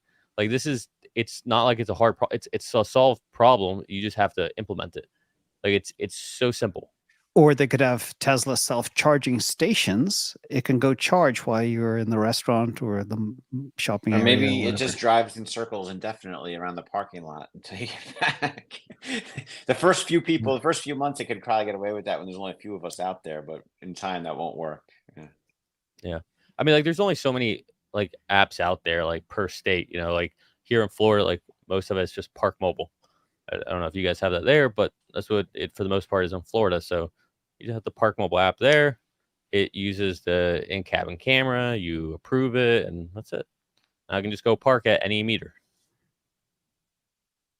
So this call about to come up. I mean, assuming Elon is on it, and he's not, delegating it to the other people, since he's like in Pennsylvania or wherever he is now, trying to help, on the political scene. Assuming Elon's on this call and like active in it, it seems like these first two say questions are really forcing him to reveal something about this, cheaper model that he's been reluctant, because he doesn't want the Osborne effect. They're reluctant to talk about it, but it's sort of like really trying to push him to reveal more about it. And so I feel like if he does, I feel like the stock is going to take another leg up, pretty quickly. And after hours, if he does reveal more about this next gen, it like reaffirms it on the call right there. Like, yeah, we're going to start producing it in Q2, and we expect to have 20% gross margins on it, and blah blah blah blah. I just feel like it could be a nice piece of meat for investors to get. I think with their scale, with their power over their suppliers, and potentially with the tax credit existing, it's not a far stretch at all to scale back the existing vehicle lineup or get to the Model 2.5, 2.5, and get to that 25K price point. I think they're well within reach. They can reduce the battery pack size, whip out a couple of features that make it more luxury, and get to that level. And I think as well, we know it's coming in first half of 2025, whether that's January or June, it's going to happen. But I think it's a given, but the market's not pricing it in yet because they're waiting for that 25K car. Hence, I'm curious to actually discuss this a little bit with Sandy this week and just see from his point of view, if you had to make something that was halfway in between the Model 3 and the Model Y and what we saw that was unveiled for the Cybercab, and you were going to have to produce it on the current lines, what would that look like? In my mind, it potentially involves them actually converting everything over to castings, and because we know that they've still been running the Model 3s and the Ys with stampings. The last I knew, even in Austin, the Model Y was a rear casting, but it was still front stampings. And the Highland 3 out of Fremont, to the best of my knowledge, is entirely stampings. So you could add castings at both of those locations that were different, that bypass the entire stamping portion of the lines, and then come in down further than that, and have another vehicle. You do have to figure out how you're going to increase your cycle times down the whole rest of the line in order to have capacity for more vehicles than you're producing for the 3 and the Y in the stampings. But yeah, I think whatever it is likely something that's close to that compact, but then we'll share, the hood and grill will probably be more like the Highland Model 3. It'll be small. And yeah, I think it'll be not fully Cybercab style. Like, I don't think that we're going to see, the more I've thought about this, the more I don't think that it's going to look exactly like the Cybercab with the steering wheel and pedals. I think it's going to be something that's still a little bit more like a Model Y look, but obviously significantly smaller. Well, that's where the twist is. So if I think about this problem, the new Model Y will look very like the Model 3, which means it'll be lower and sleeker. I think we all agree on that. Every car will have to have the foundational floor, which is the battery pack.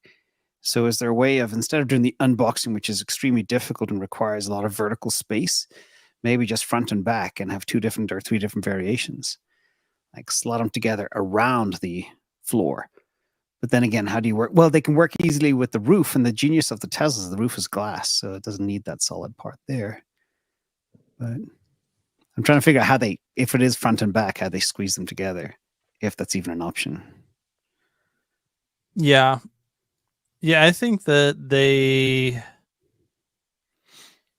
those castings will provide some of the ability to do that in a way that is different than what they're doing with the 3. I wish I knew what the 3 line looked like. I wish I had an actual tour of the Fremont factory. I think that would really help. Oh, they won't do it there. I don't think it's ready. I think they've got I think they have the mimicked or testing production line already built behind that big curtain in Giga, Texas. Because 1/4 of the floor is like a secret space. By the way, if you can pop up the chart, we just hit 233 on the price. So nice. It's getting stronger into the call, which is a little bit of positiveness for the people out there who are wondering what the stock price is. So it's not selling off at all. Broke through that resistance at 233.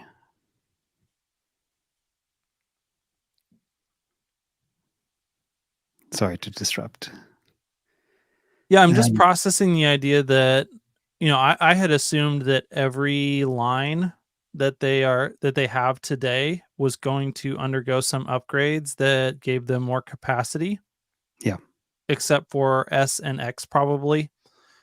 But it is possible that they are just going to supercharge some lines in maybe Shanghai and Giga Austin, and then maybe potentially do something with the in Berlin. Yeah, and that's why I'm thinking it'll be a front and back together, because the existing lines are linear. They don't have the ability to make them vertical and coming at the car from 4 angles at the same time. Just one theory. And also, if you can share that deck again, one of the things, the bingo card items, is a lot of people are asking about SpaceX. No, sorry, wrong slide. This one. I see this all the time. How do you guys get exposure to SpaceX, and will Tesla shareholders get access or a special, if you have 10,000 shares of Tesla, you can get the option to buy Y 1,000 shares of SpaceX, because it's a pain in the ass to buy through ARK or some of the other funds because it's not enough concentration of the asset. How are you guys approaching this, and do you believe there will be a special offer for Tesla shareholders?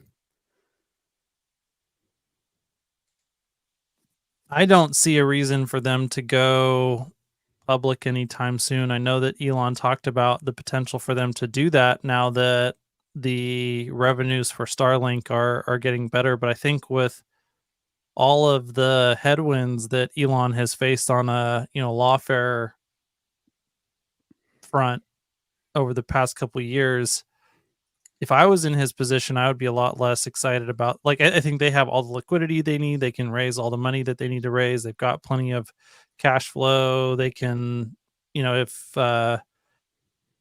if shareholders or employees, want to liquidate some shares, I think there's plenty of ability to do that right now. So I would personally just be very surprised if SpaceX actually went public anytime in the super near term, even though obviously I'd love to have exposure.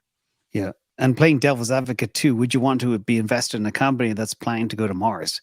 Because that's going to be a big money sink. Anybody?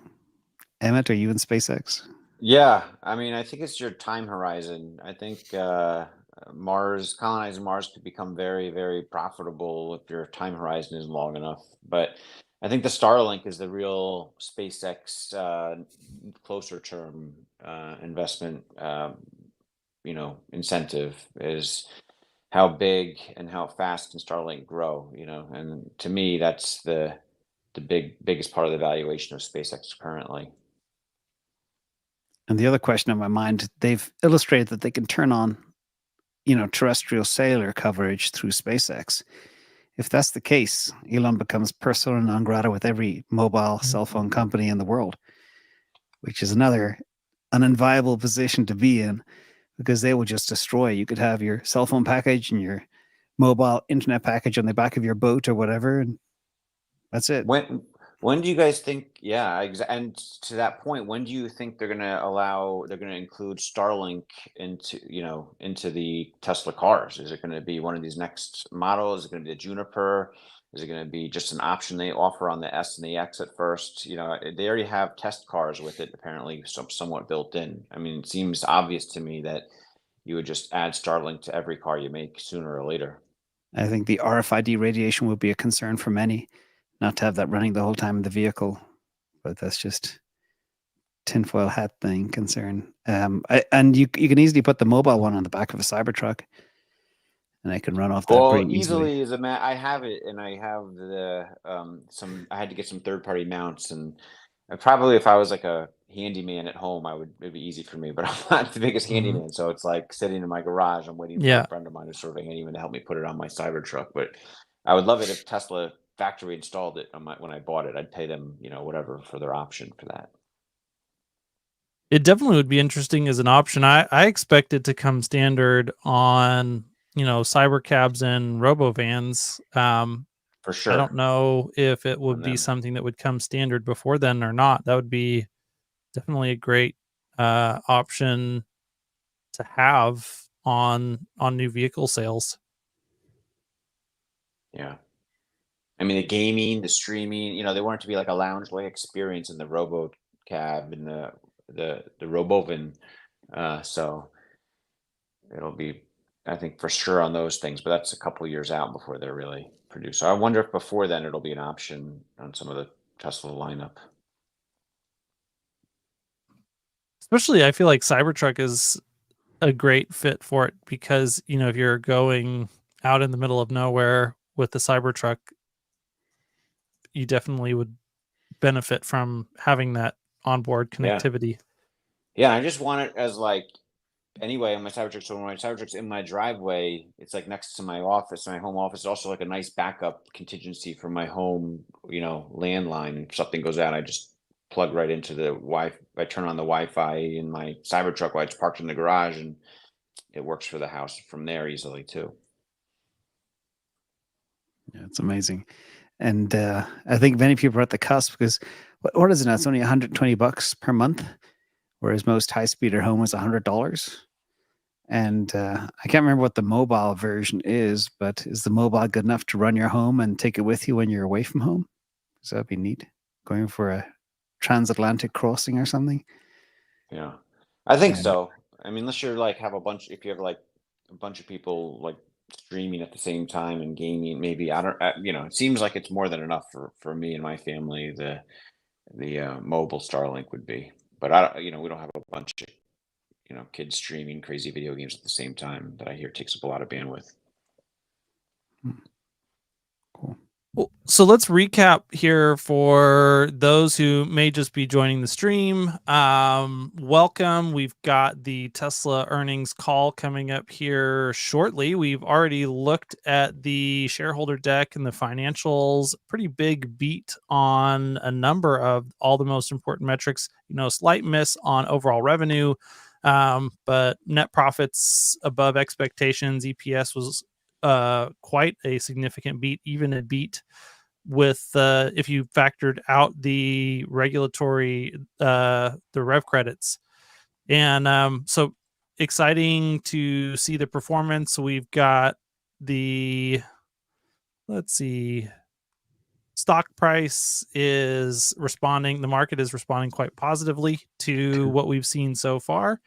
And heading into the earnings call here shortly, scheduled about 10 minutes from now. We'll see if Tesla's on time.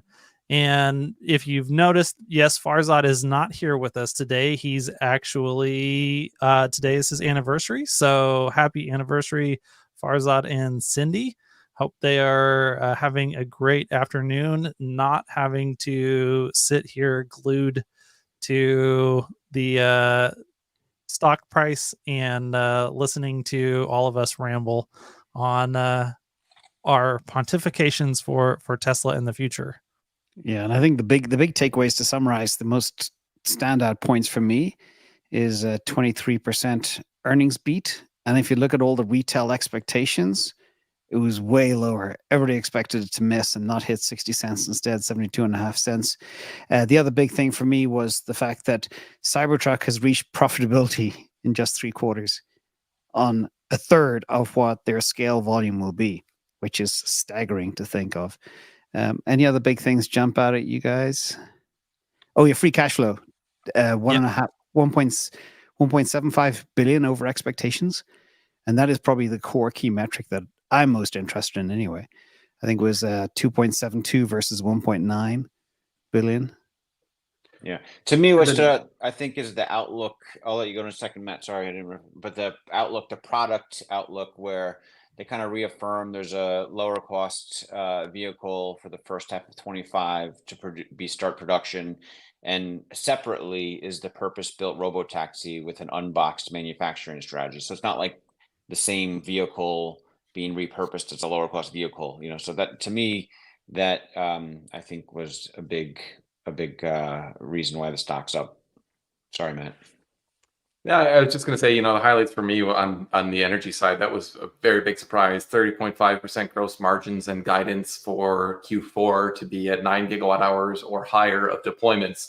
So both of those were a lot higher than I was expecting. So very, very good news on the energy side. And I think people are going to need to start kind of re-underwriting that. I was just doing some more math kind of in the background of, okay, if they do 9 or 10 gigawatt hours a quarter, at these prices and at these margins, you're at the point where you're getting over $1 billion of gross margin contribution from the energy business. And that's like now, that's like next year, essentially. In the coming quarters, you'll be at that run rate. So, I mean, even if you kind of tax affect that, you're at like roughly $1 of earnings contribution on the energy side in the very foreseeable future. And with that very, the higher growth rate than you have on automotive going forward. So that's, I think we're kind of in this territory where analysts are going to have to really start doing their diligence on the energy piece of the business and start modeling that out separately, because it really, with how high margin it is and how quickly it's growing, it really is starting to have an outsized impact, I think, on valuation, even higher than I thought. And I've thought about this for a lot. By the way, I just found a little Easter egg in the report as well.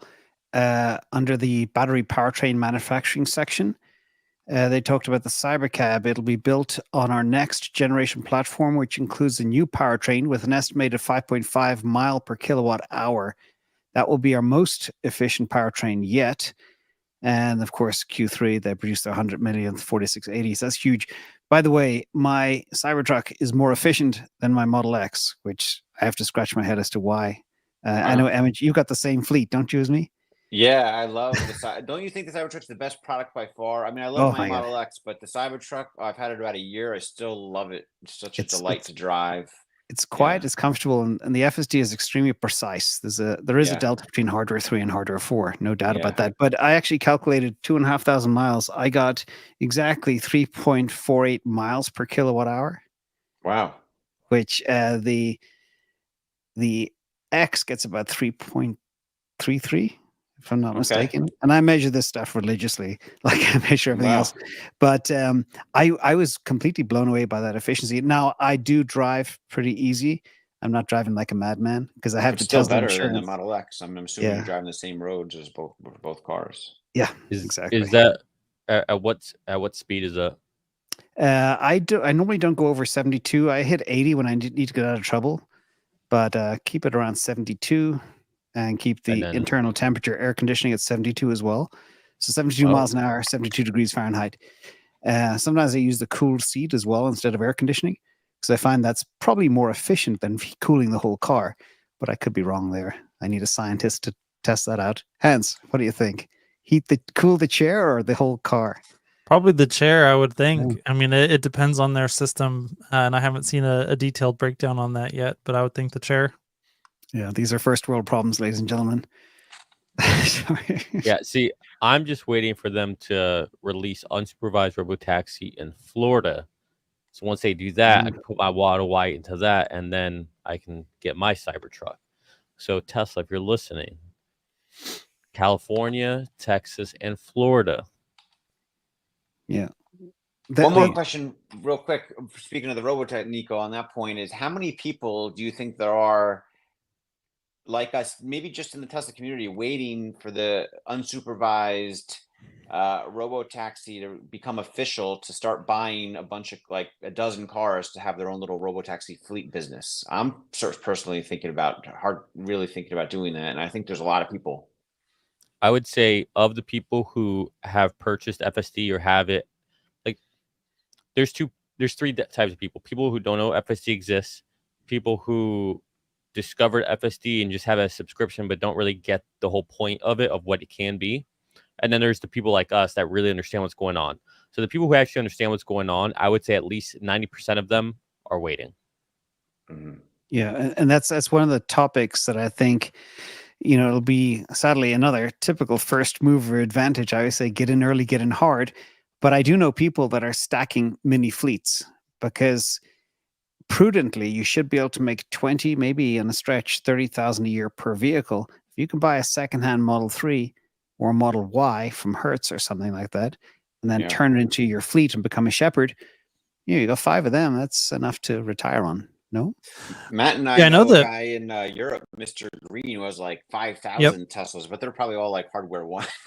They're probably a lot of old cars. I think they're mostly hardware 3 actually, but they do have a lot of okay. like older Model S's and everything like that. But the interesting thing about them is their business model just kind of works on its own because the powertrain on these lasts so long. So, the banks will only underwrite for one lease term, but they're finding they can just take it and write a second lease on a used vehicle, which works pretty well. So, and then they've got this upside optionality of autonomy. But I wouldn't want to be beholden to the EU regulatory regime in the way that they are, which is rather unfortunate.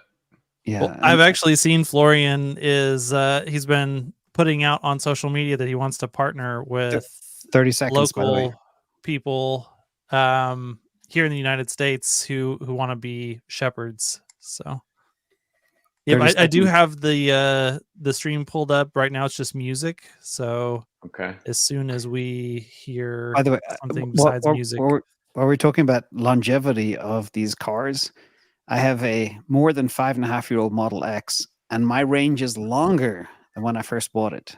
So there's been no depletion of battery range in this car after over 50,000 miles in 5.5 years. So It's quite incredible. I can hear dance music.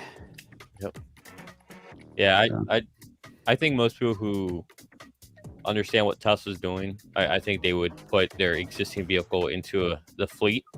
If nothing else, just like it's just prudent, right? Especially if I want to update what Tesla I'm driving, if I want a newer Tesla, like I don't want to like quote unquote take a loss on mine or sell it for less or trade it in.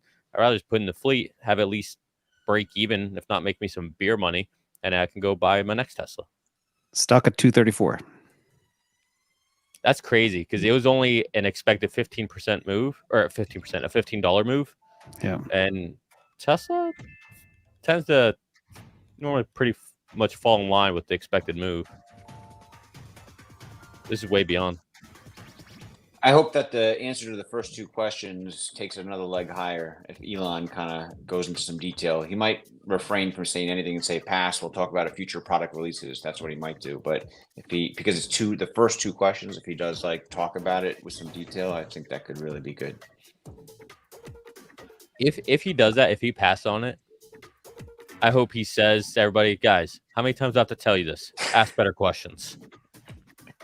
I can't talk about I don't future think he product answers releases. those. Yeah. But seriously, it's like, come on, ask better questions. Like this is like, remember when Gali like blew up because the whole YouTube thing? It's like, what's happening? Are we becoming just as bad with these questions? Yeah, I actually had the exact same thought. I was like, man, these questions, I wish we could have another go to YouTube moment and just hand the mic over to Gally and Rob and let them ask questions that are not terrible.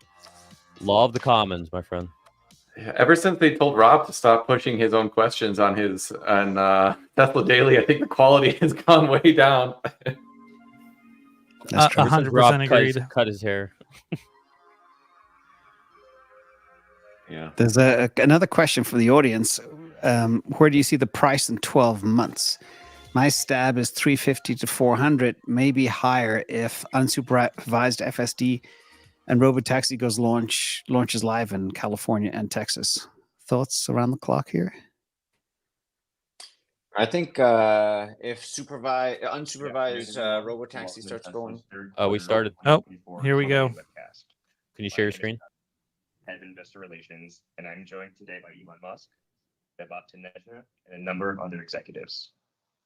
Our Q3 results were announced at about 3 p.m. Central Time in the update deck we published at the same link as this webcast.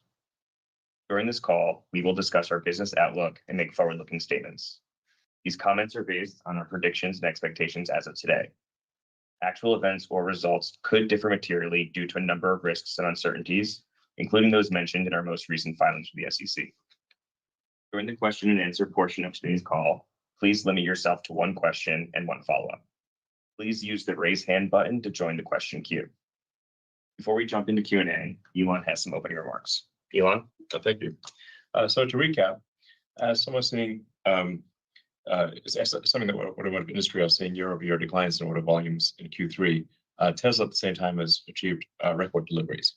In fact, I think if you look at EV companies worldwide, to the best of my knowledge, no EV company is even profitable. And I'm not, to the best of my knowledge, there's no EV division of any company, of any existing auto company that is profitable. So it is notable that Tesla is profitable despite a very challenging automotive environment. And this quarter actually is a record Q3 for us. So we produced our 7th million vehicle actually just yesterday. So congratulations to the teams that made it happen at Tesla. That's a staggeringly immense amount of work to make 7 million cars. Let's see, and we also have the energy storage business is growing like wildfire with strong demand for both Megapack and Powerwall. And as people know, on October 10th, we laid out a vision for an autonomous and electric future that I think is very compelling. The Tesla team did a phenomenal job there with actually giving people an opportunity to experience the future, where you have humanoid robots walking among the crowd, not with a canned video presentation or anything, but literally walking among the crowd, serving drinks and whatnot. And we had 50 autonomous vehicles. There were 20 Cybercaps, but there were an additional 30 Model Ys operating fully autonomously the entire night, carrying thousands of people doing, with no incidents the entire night. And for those who went there, it's worth emphasizing that the Cybercap had no steering wheel or brake or accelerator pedals, meaning there was no way for anyone to intervene manually, even if they wanted to, and the whole night went very smoothly. So, regarding the vehicle business, we are still on track to deliver more affordable models starting in the first half of 2025. This is, I think, probably people are wondering, well, what should they assume for vehicle sales growth next year? And at the risk of to take a bit of risk here, I do want to give some rough estimate, which is, I think, 20 to 30% vehicle growth next year. Notwithstanding negative external events, like if there's some force majeure events, like some big war breaks out or interest rates go sky high or something like that, then we can't overcome massive force majeure events. But I think with our lower cost vehicles, with the advent of autonomy, something like a 20 to 30% growth next year is my best guess. And then Cybercap reaching volume production in 26.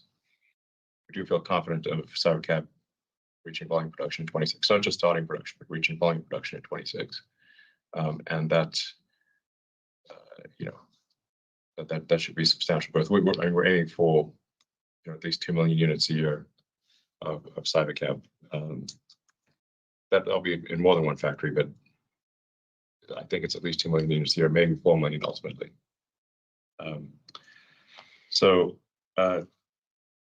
These are just my best guesses, but if you ask me what my best guess is, those are my best guesses. The 46, the cell 4680 lines, the team is actually doing great work there. The 4680 is rapidly approaching the point where it is the most competitive cell. So when you consider the fully landed, the cost of a battery pack fully landed in the US, net of incentives and duties, the 4680 is tracking to be the most competitive, meaning lower cost per kilowatt hour fully considered than any other alternative, which is not quite there yet, but we're close to being there, which I think is extremely exciting. And we've got a lot of ideas to go well beyond that. So I think if we execute well, the 4680 will have the Tesla internally produced cell will be the most cost competitive cell in certainly North America. A testament to a tremendous amount of hard work there by the team. So that's a rule. We'll continue to buy a lot of cells from our competitors. Our intent is not to make cells just internally. So I don't want to set off any alarm bells here. We're obviously increasing substantially our vehicle output and our stationary storage output. So we need a lot of cells. And most of them will still come from suppliers, but I think it is some good news that the Tesla internal cell is tracking to be the most competitive in the US. So with respect to autonomy, as people are experiencing in the cars, really from week to week, there are significant improvements in the miles between interventions. So with the new version 12.5, the release of full self-driving in Cybertruck, the combining the code into a single stack so that the city driving and the end-to-end highway driving are one stack, which is a big improvement for the highway driving. So it's just all neural nets, and the release of actually Smart Summon. We try to have a sense of humor here at Tesla. And we're also, so that's 12.5. Version 13 of FSD is going out soon. Ashok will elaborate more on that later in the call. We expect to see roughly a 5 or 6-fold improvement in miles between interventions compared to 12.5. And actually, looking at the year as a whole, the improvement in miles between interventions, we think will be at least 3 orders of magnitude. So that's a very dramatic improvement in the course of the year, and we expect that trend to continue next year. So the current internal expectation, emphasizing internal expectation for the Tesla FSD having longer miles between intervention than human is the second quarter of next year, which means it may end up being the third quarter, but it's next. It seems extremely likely to be next year. Sure, do you want to say anything about that? Yeah, when measuring miles between critical interventions, yeah, like you mentioned, Elon, we already made a 100x improvement with 12.5 from starting of this year, and then with V13 release, we expect to be 1000x from the beginning, from January of this year on my production release software. And this came in because of technology improvements, going to end-to-end, having higher frame rate, partly also helped by hardware force, more capabilities, so on. And we hope that we continue to scale the neural network, the data, the training compute, etc. By Q2 next year, we should cross over the average human miles per critical intervention, or like collision in that case. I mean, that is just unvarnished our internal estimate. Yes. Yeah. So that's not sandbagging or anything else. Our internal estimate is Q2 of next year to be safer than human, and then to continue with rapid improvements thereafter. Now a lot. Vast majority of humanity has no idea that Teslas can drive themselves. So, especially for something like a Model 3 or Model Y, it looks like a normal car. So you don't expect a normal car to be able to be intelligent enough to drive itself. Cybercab looks different. Cybertruck looks different, but Model Y and Model 3 they're good-looking cars, but they look fairly normal. You don't expect a fairly normal-looking car to have the intelligence, enough AI to be able to drive itself, but it does. So we do want to expose that to more people, and so we're doing, every time we have a significant improvement in the software, we'll roll out another sort of 30-day trial, so to encourage people to try it again. And we are seeing a significant improvement in adoption. So the take rate for FSD has improved substantially, especially after the 1010 event.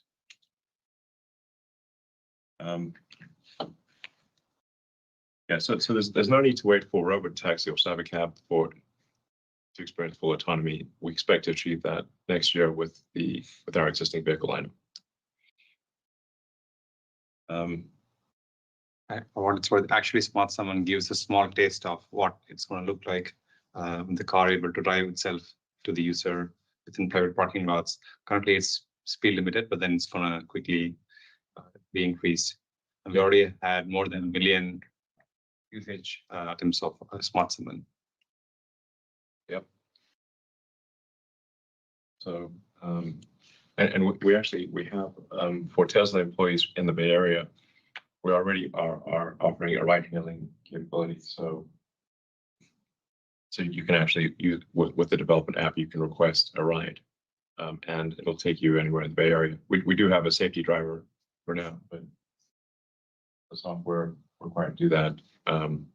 We've developed, and I mean, David, do you want to elaborate on that? Yeah, sure. It's David.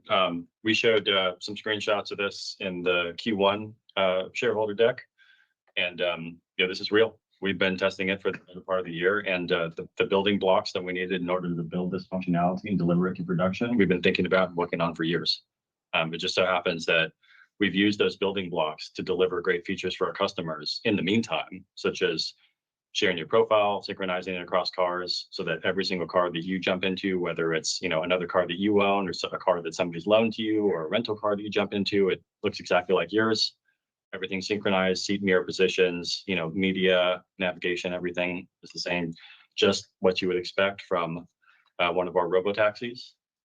But we gave that functionality to our customers right now because we built it intending for it to be used in the future. Releasing that functionality now. All the end-to-end cybersecurity that we knew we were going to need to deliver that functionality, sending a navigation to destination from your phone to the vehicle. And so, you're doing that now with the ride-hailing app, but it's something that we've made available to customers for years. Seeing the progress on a route in the mobile app, that's something you'll need for the ride-hailing app, but again, we released it in the meantime. So it's not like we're just starting to think about this stuff right now while we're building out, the early stages of our ride-hailing network. We've been thinking about this for quite a long time, and we're excited to get the functionality out there. Yeah, and we do expect to roll out ride-hailing in California and Texas next year to the public. Now, California is there's quite a long regulatory approval process. I think we should get approval next year, but it's contingent upon regulatory approval.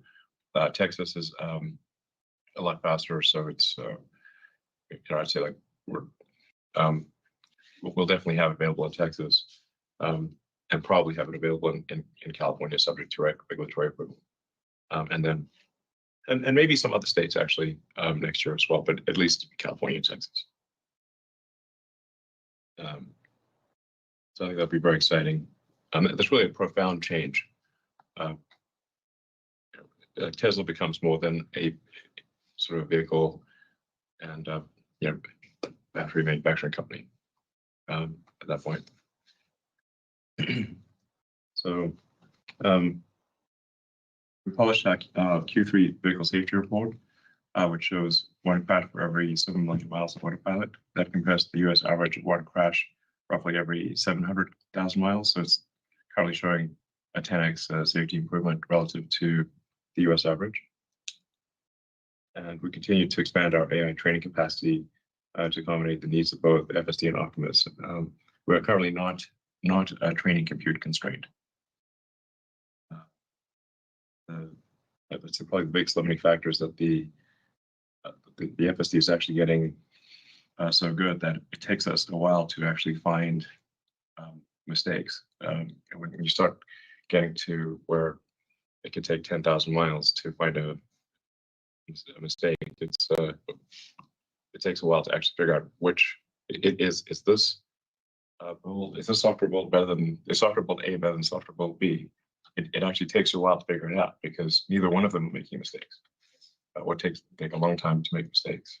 So that's actually the single biggest limiting factor is how long does it take us to figure out which version is better. So sort of high-class problem. Obviously, having a giant fleet is very helpful for breaking this out. And then with Optimus, we showed a massive improvement in Optimus's dexterity and movement on October 10th, and our next gen hand and forearm, which has 22 degrees of freedom, which is double the prior hand and forearm. It's extremely human-like. It also has much better tactile sensing.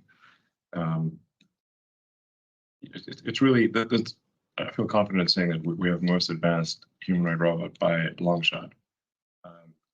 And we're moreover the only company that really has all of the ingredients necessary to scale humanoid robots. Because the things that what other companies are missing is that they're missing the AI brain, and they're missing the ability to really scale to very high volume production. So you sometimes see some impressive video demos, but they lack the localized AI and the ability to scale volume to very high numbers. As I've said on a few occasions before, I think Optimus will ultimately be the most valuable part of it. So, and I think it has a good chance of being the most valuable product ever made.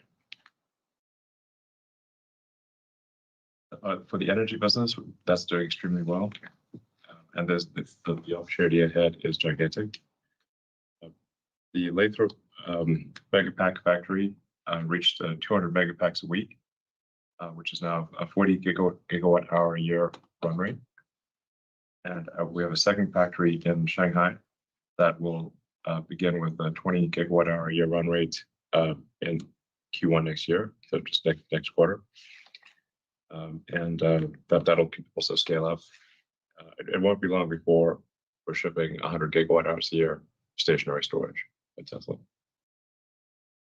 And it'll that'll ultimately grow, I think, to multiple terawatt hours per year. It has to actually, in order to have a sustainable energy future. If you're not at the terawatt scale, you're not really moving the needle. So if you look at our admittedly very complicated last master plan, which I think actually has too much detail, maybe I'll ask Grok to analyze it and shorten it up. Yeah, give us the TLDR on the last master plan. But we showed in that master plan that it is possible to take all of Earth to a fully sustainable energy situation using sustainable energy, power generation, and batteries and electric transport. And there are no fundamental material limitations. Like there's not some very rare material that we don't have enough of on Earth. We actually have enough of the raw materials to take all of human civilization, make it fully sustainable. And even if civilization dramatically increased its electricity usage, it would still be fully sustainable. One way to think of the progress of a civilization, this may sound a little esoteric, but is percentage completion of Kardashev scale. So Kardashev scale 1 would be you're using all the power of a planet. We're currently less than 1% on Kardashev level 1. Level 2 would be using all the power of the sun. And level 3, all the power of the galaxy. So we got a long way to go. Long way to go. When you think in Kardashev terms, it becomes obvious that by far the biggest source of energy is the sun. Everything else is in the noise. So, so in conclusion, Tesla is focused on building the future of energy, transport, robotics, and AI. And this is a time when others are just focused on managing around near-term trends. We think what we're doing is the right approach, and if we execute on our objectives, and I think we will, Tesla. My prediction is Tesla will become the most valuable company in the world, and probably by a long shot. I want to thank the Tesla team once again for strong execution in a tough operating environment, and we're looking forward to building an incredibly exciting future. Thank you. Great. Thank you very much, Elon. And Bob has some opening remarks as well. Yeah, thanks. Our Q3 results were overall positive and once again demonstrate the scale to which business has evolved over the years with the generation of record operating cash flows of $6.3 billion. Our automotive revenues grew both quarter-on-quarter and year-on-year. While we had unit volume growth, we did experience reduction in ASPs, primarily due to the impact of financing incentives. As a reminder, we are providing these incentives primarily using third-party banks and financial institutions and recognize the cost of these incentives as an upfront reduction to them.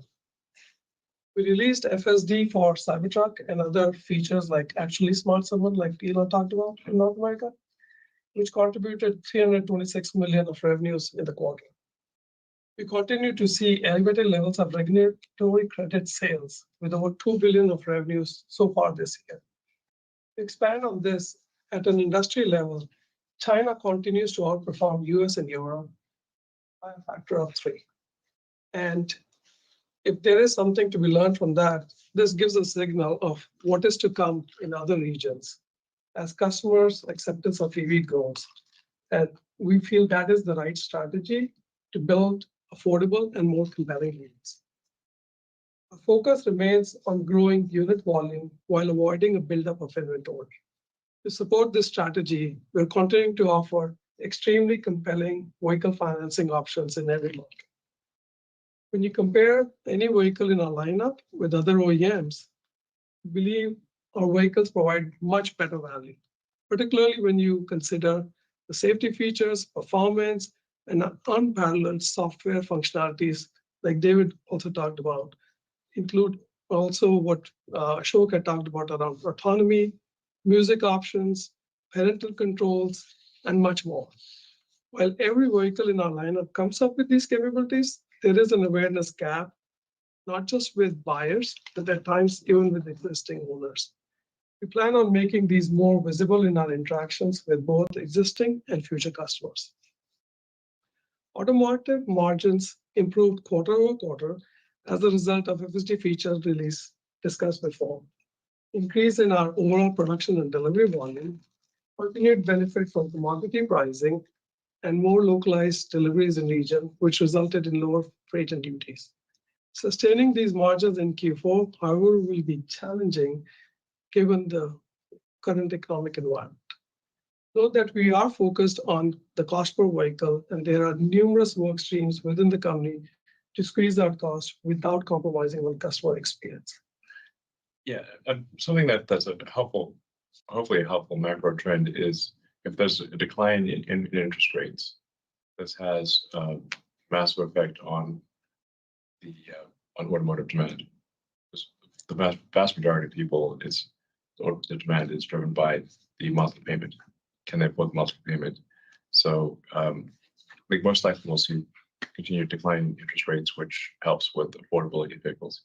Yeah, I mean, that is one trend which we observed in the industry that, because of the affordability being impacted because of interest rates, people are holding on to the cars longer, especially in the US. And that is actually having an impact on the overall industry too. As we discussed earlier, as we discussed in prior quarters, energy deployments fluctuate quarter-over-quarter due to customer readiness, location of orders being fulfilled, and not necessarily an indicator of demand or production within the quarter. While we did see a decline in Q3, we expect to grow deployments sequentially in Q4 to end the year with more than double the of last year. Energy margins in Q3 were a record at more than 30%. This is a function of mix of projects being deployed in the quarter. Note that there will be fluctuation in margins as we manage through deployments and our inventory. Our pipeline and backlog continue to grow quarter-over-quarter as we fill our 2025 production slots, and we're doing our level best to keep up with the demand. Just coming back on automotive margins, I talked about what is happening. One other thing which I want to also share is that we will continue to keep whatever we can to squeeze, like I said before, about squeezing out the cost. But this is something which we also are very capable of. I mean, just in Q3, we reached our lowest cost per vehicle, and that is a trend which we want to keep focus on. Then going on to service and other, we continue to show improvements in Q3. This was a result of better performance both in our service business, which includes collision, part sales, and merchandise, and continued growth in supercharging. These fleet-based revenues will continue to grow as the overall fleet size increases. Our operating expenses declined quarter-over-quarter and on a year-on-year basis. This is partially due to the restructuring we undertook in Q2. Cost saving from these initiatives were partially offset by increase in costs related to our AI efforts. We've started using the GPU cluster based out of our factory in Austin ahead of schedule and are on track to get 50K GPUs deployed in Texas by the end of this month. One thing which I'd like to elaborate is that we're being very judicious on our AI compute spend too, and saying how best we can utilize the existing infrastructure before making further investments. On the CapEx front, we had over $3.5 billion in the quarter. This was a sequential increase.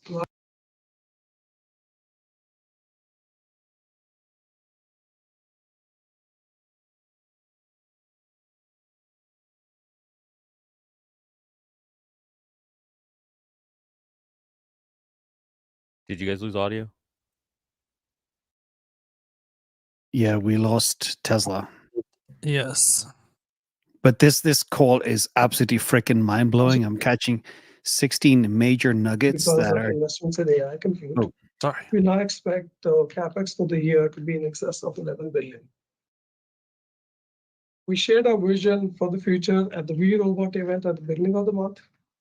The Tesla team is hyper-focused on delivering on that vision, and all efforts are underway to make it a reality. While we've achieved significant progress this year, it will take time to get this as we pioneer new and incredibly complex technologies and navigate a fragmented regulatory landscape. Future is incredibly bright, and I want to thank the Tesla team once again for all their hard work. Great. Thank you very much, Vaibhav. Now we'll go to investor questions. The first one is Tesla still on track to deliver the more affordable model next year, as mentioned by Elon earlier? And how does it align with your AI product roadmap? Sure. I mean, as Elon and Vaibhav both said, we are in plan to meet that in the first half of next year. Our mission has always been to lower the cost of our vehicles to increase the adoption of sustainable energy and transport. Part of that is lowering the cost of our current vehicles, which is where all of the personally owned vehicles that we sell today come in. But the next stage in that really, as it fits into AI roadmap, is when we bring in robotaxis, which lowers the initial cost of getting into an EV. And that's really where we see the marriage of the EV roadmap and the AI roadmap. Yeah. It'll be like with incentives sub 30K, which is kind of a key threshold. Great. Thank you very much. Similar question next. When can we expect Tesla to give us the $25,000 non-robotaxi regular car model? We're not making it on robot. Yeah, all our vehicles today are robotaxis. I think we've made very clear that we're the future is autonomous. I mean, it's going to be, and I actually said this many years ago, but that in my strong belief, and I believe that is panning out to be true, and it'll be very obvious in retrospect, is that the future is autonomous electric vehicles. And non-autonomous gasoline vehicles in the future will be like riding a horse and using a flip phone. It's not that there are no horses. Yeah, there are some horses, but they're unusual. They're niche. So it just everything's going to be electric autonomous. I think this is blind, like it should be frankly blindingly obvious at this point that is the future. So a lot of automotive companies, most automotive companies, have not internalized this, which is surprising, because we've been shouting this from the rooftops for such a long time, and it will accrue to their detriment in the future. But all of our vehicles in the future will be autonomous. Even today. Yeah, yes, all the vehicles that we've really made, all the 7 million vehicles, the vast majority are capable of autonomy. We're currently making on the order of 35,000 autonomous vehicles a week. If you compare that to, say, Waymo's entire fleet, they have less than 1,000 cars. We make 35K a week. Yeah, and our cars look normal. Yeah, they mostly look normal. The Cybertruck looks, Yes. thankfully, looks abnormal. And then the Cybercab / Robotaxi, we wanted to have something futuristic looking, and I think it does look futuristic. And it's worth noting with respect to the Cybercab, it's actually not just a revolution in vehicle design, but a revolution in vehicle manufacturing that is also coming with the Cybercab. The cycle time, like the units per hour of the Cybercab line, is like, this is just really something special. I mean, this is probably half order of magnitude better than other car manufacturing lines. Like not in the same league is what I'm saying. Not in the same league. So it's and I said several years ago that maybe the hardest Tesla product to copy will be the factory. You can't just like buy a factory. You can't reverse engineer a factory. It's have to buy it. Yeah, it's like, if we can, yeah. We're rapidly evolving our manufacturing technology. So anyway, there's like basically, I think having a regular 25K model is pointless. Yeah, It would be silly. Like, it would be completely at odds with what we believe. in an autonomous world, what matters is the lowest cost per mile of efficiency of that vehicle, and that's what we've done with the Robotaxi. Exactly. Autonomous, it's fully considered cost per mile, is what matters. And if you try to make a car that is, essentially a hybrid manual automatic car, it's not going to be as good as a dedicated autonomous car.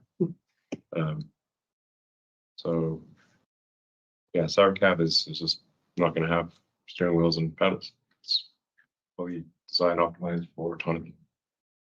But no, it'll cost on the order of cost roughly 25K. So it is a 25K car, and you will be able to buy one on it exclusively if you want.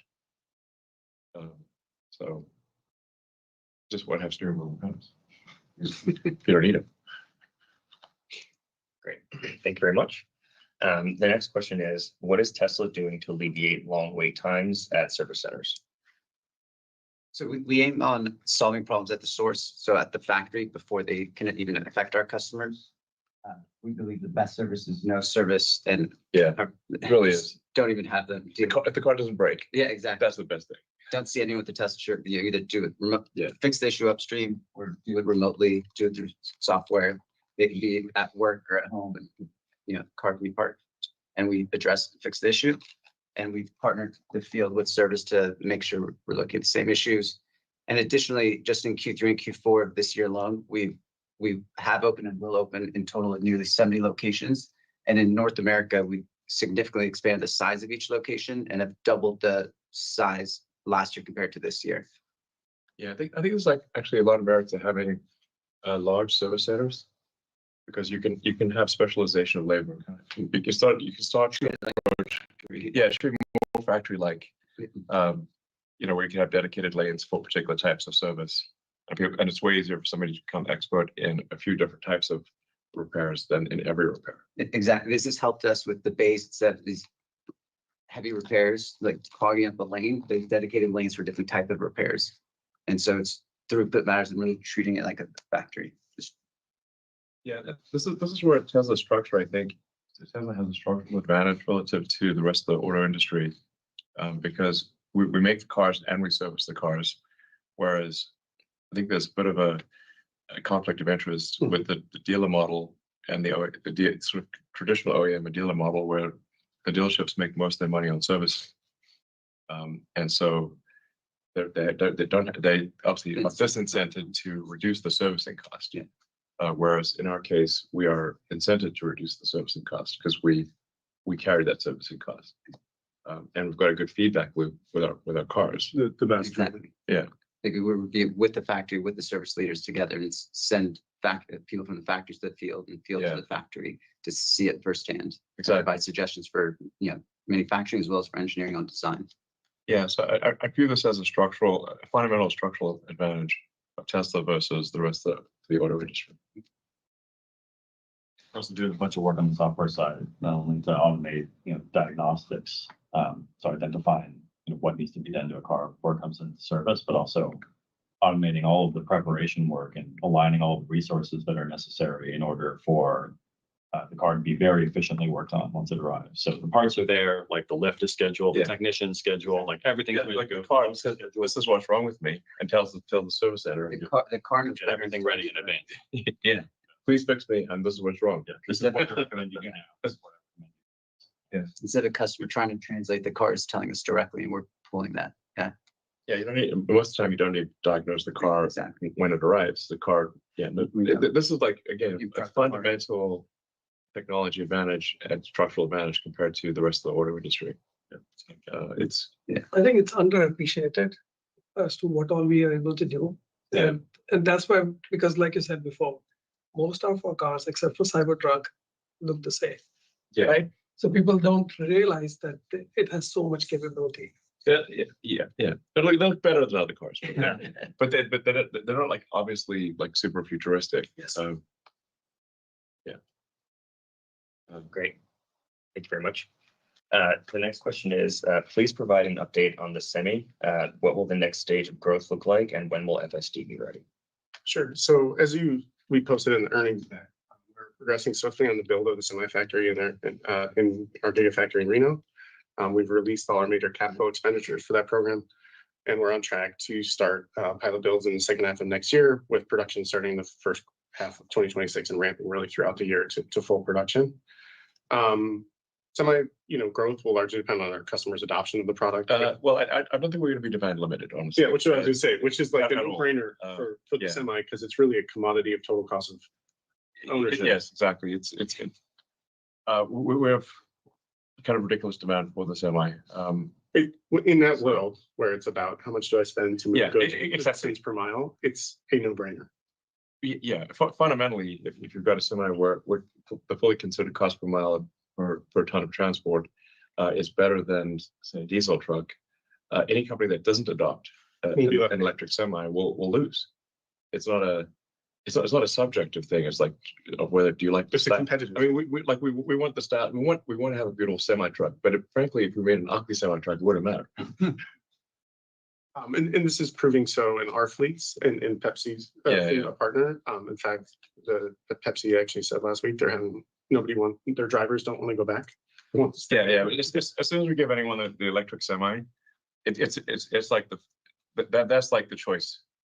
It's what they want to drive. Yeah. That's like so the most senior, like their top drivers, they get to drive the Tesla Semi. It's the thing they want to drive. It's super fun to drive. It's also very easy to drive.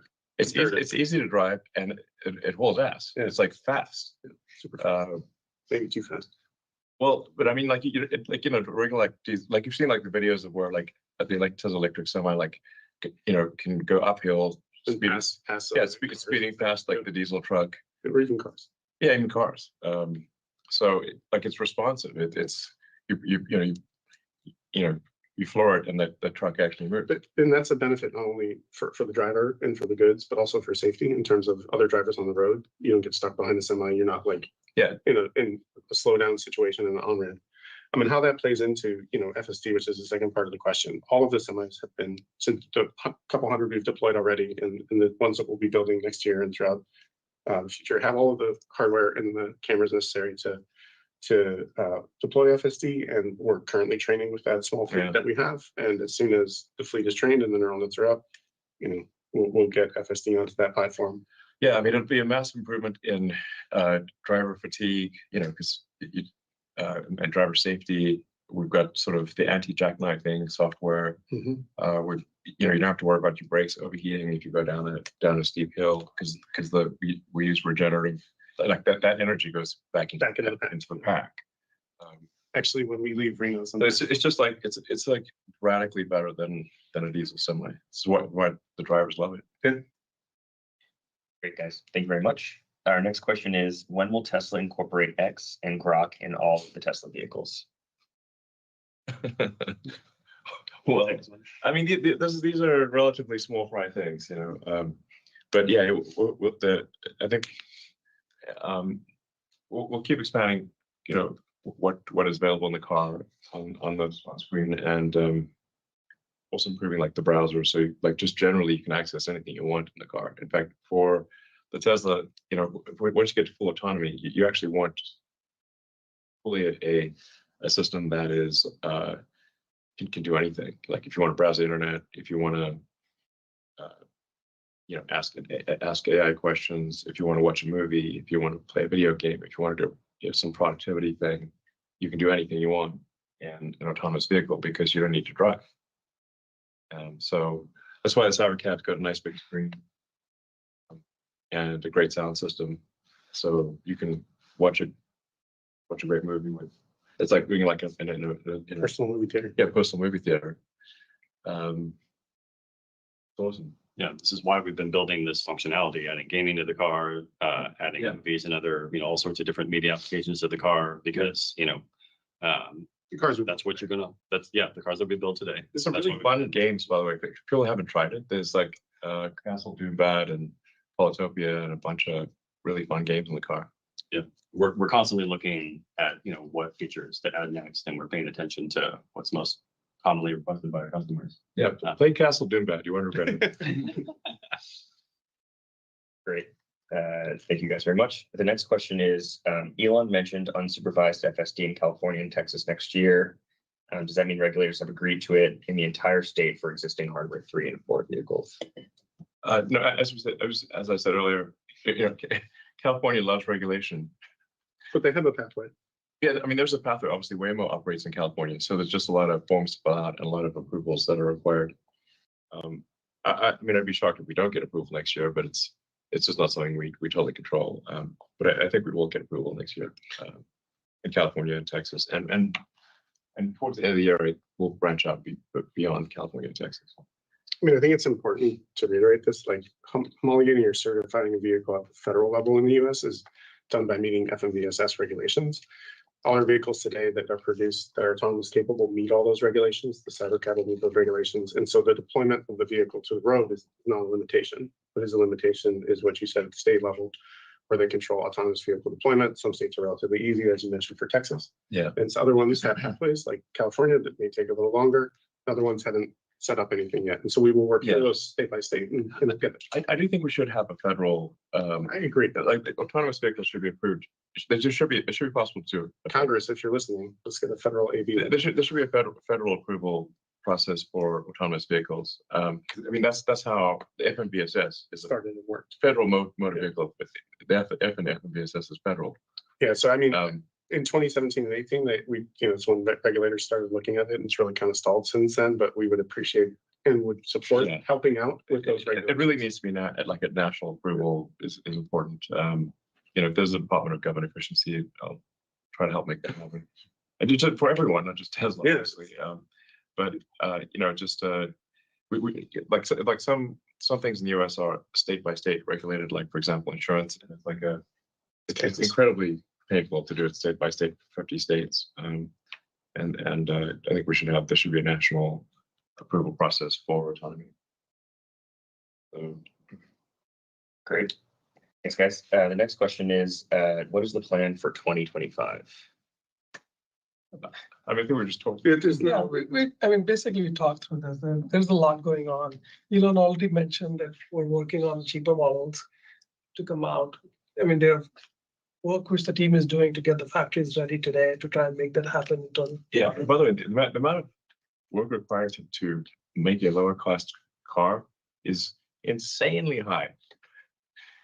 But like, it is harder to get like 20% of the cost out of a car than it is to design the car and build the entire factory in the first place. Mm-hmm.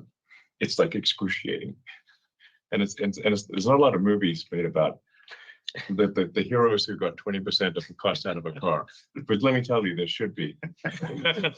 Whoever got that is incredibly heroic. It's little changes, and it's not like a silver Yeah, bullet. it's like there should be the heroes who got 20% cost out of a car. Is like, damn, I have a lot of respect for them. We were talking movie. It's like, I think you probably could make a compelling movie, but it just no. Like, if you actually saw how hard, if people actually saw how hard it was to do that, you'd be like, whoa, that's damn hard. Just yesterday we were talking about potting. Yeah, The I mean, potting honestly, material. you're like literally, yeah. I mean, there's a lot of, when I do call it sort of like getting cost out of things, it's kind of like, it's like Game of Pennies. It's like Game of Thrones, but pennies. First approximation, if you've got 10,000 items in a car, very rough approximation, and each of them costs $4, then you have a $40,000 car. So if you want to make a $35,000 car, you've got to get 50 cents on average out of the 10,000 items. Every part. Yeah. And it's like, and then obviously the best is you delete some parts. In fact, we found we're able to delete a lot of parts. I'm very excited about the Cybercap design and the how we're rethinking the design of a car for the Cybercap, designing it for ultra high volume production, and then designing a machine that builds the machine that I think is also revolutionary. And it's just that there's no other car company that's even trying to do what we're doing. Like, I've never even heard of it, actually. In fact, I'm certain there isn't one. I think our new machine that builds the machine, like it's inherent, like it's designed to be like, five times better than a traditional factory, like cycle time And like part deletion, material movement. I don't think any other car company has the same level of like integration of thought that we have when it comes to like when you design a part from a white sheet of paper, who's going to make it? Where is it going to be made? How's it going to be shipped?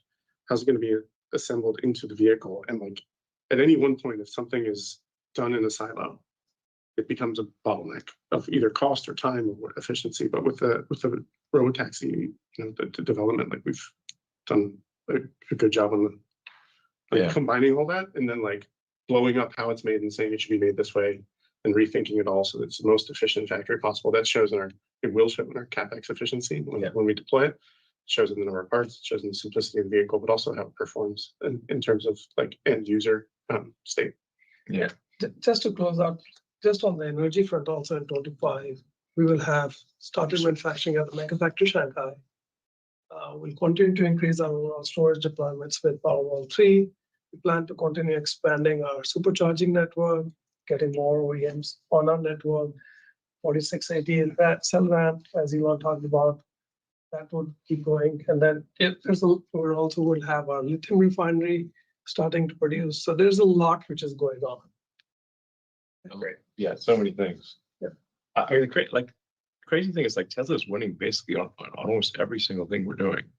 If we're not winning now, we're on track to win. In arenas where there are entire large companies, that's the only thing they do.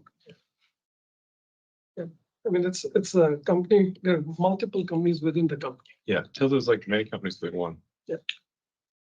Fantastic. Thank you, guys. Just a few more. What is going on with the Tesla Roadster? Fun things. Well, I just like to thank our long-suffering deposit holders of the Tesla Roadster. The reason it hasn't come out yet is because the Roadster is not just the icing on the cake; it's the cherry on the icing on the cake. And so, our larger mission is to accelerate the progress towards a sustainable energy future. Try to do things that maximize the probability that the future is good for humanity and for Earth. And so that necessarily means that like the things like that are kind of like dessert. We'd all love to work on the Tesla, next gen Tesla Roadster. It is super fun, and we are working on it.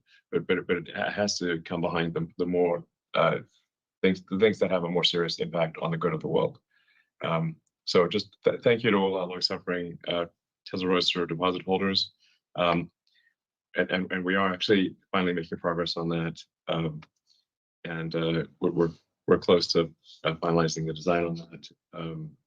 It's really going to be something spectacular. You know, a friend of mine, Peter Thiel, you know, and sometimes people think that Peter Thiel and I are rivals. We're really good friends. But to be clear, you know, Peter, you know, was lamenting how, you know, the future doesn't have flying cars. Well, we'll see. More to come. Yeah. Great. Thank you very much. The next one is quite similar to other questions we've had, so I might combine it with the final question. So briefly, could you just detail how Robotaxi will roll out? Will it start with a Tesla deployed fleet and then allow customers to add theirs on like a subscription model? And then will Hardware 3 be capable of level 5 FSD? Regarding the Hardware 3, what we saw with 12.5 was it was easier to make rapid progress with starting with Hardware 4 and figuring out the solution and then backporting it to Hardware 3 instead of directly working on Hardware 3, given that Hardware 4 has more like fundamental hardware capabilities. I think that trend will continue into the next few quarters as well, where we first figure out the solution rapidly with AI4 and then backport it, write the kernels. It just takes longer to develop those things because it's not fundamentally supported in the hardware and it's emulated. But yeah, it's initially working on Hardware 4, backporting it to Hardware 3. Yeah, so it's, I guess the answer is we're not 100% sure, but our as a short mentioned, because by some measures Hardware 4 has really several times the capability of Hardware 3. It's easier to get things to work with Hardware 4, and then it takes a lot of effort to sort of squeeze that functionality into Hardware 3. You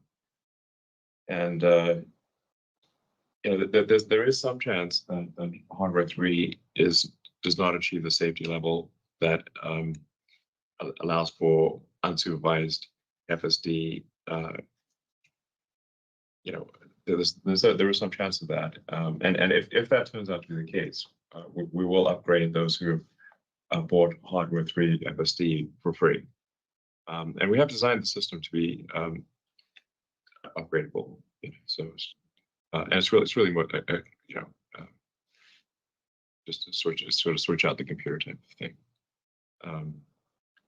Like the cameras are, okay, you know, they're capable, but anyway, we don't actually know the answer to that. But if it does turn out, we'll make sure we take care of those who have bought FSD on Hardware 3.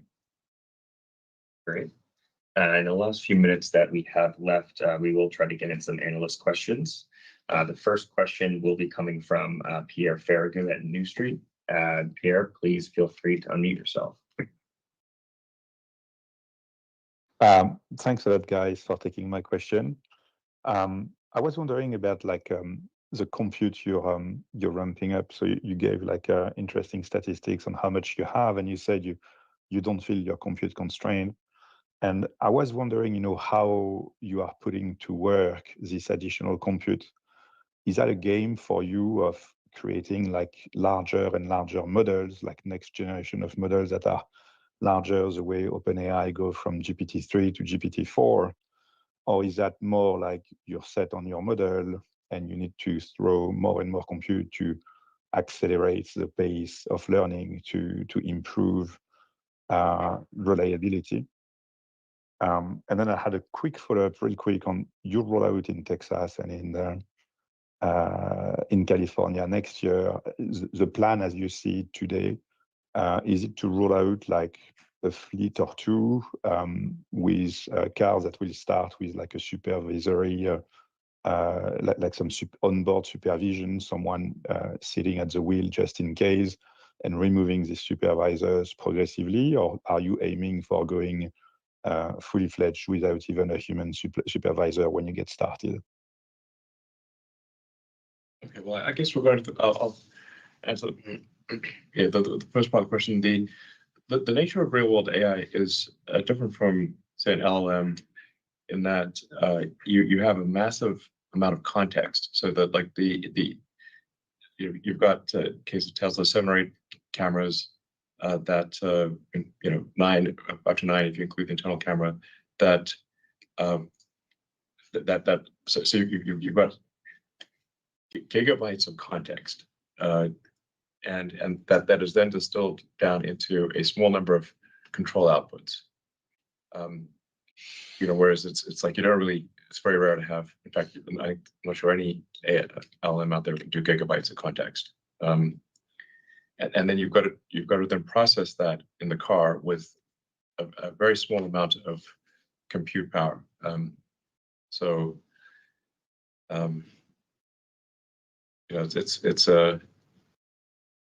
It's all doable and it's happening, but it is a different problem than what, say, a Gemini or an OpenAI is doing. Now, part of the way you can make up for the fact that the inference computer is quite small is by spending a lot of effort on training. And just like a human, like the more you train on something, the less mental workload it takes when you try when you do it. Like when the first time, like a human starts driving, it absorbs your whole mind. But then, as you train more and more on driving, get very good, then the driving becomes a background task. It only absorbs a small amount of your mental capacity because you have a lot of training.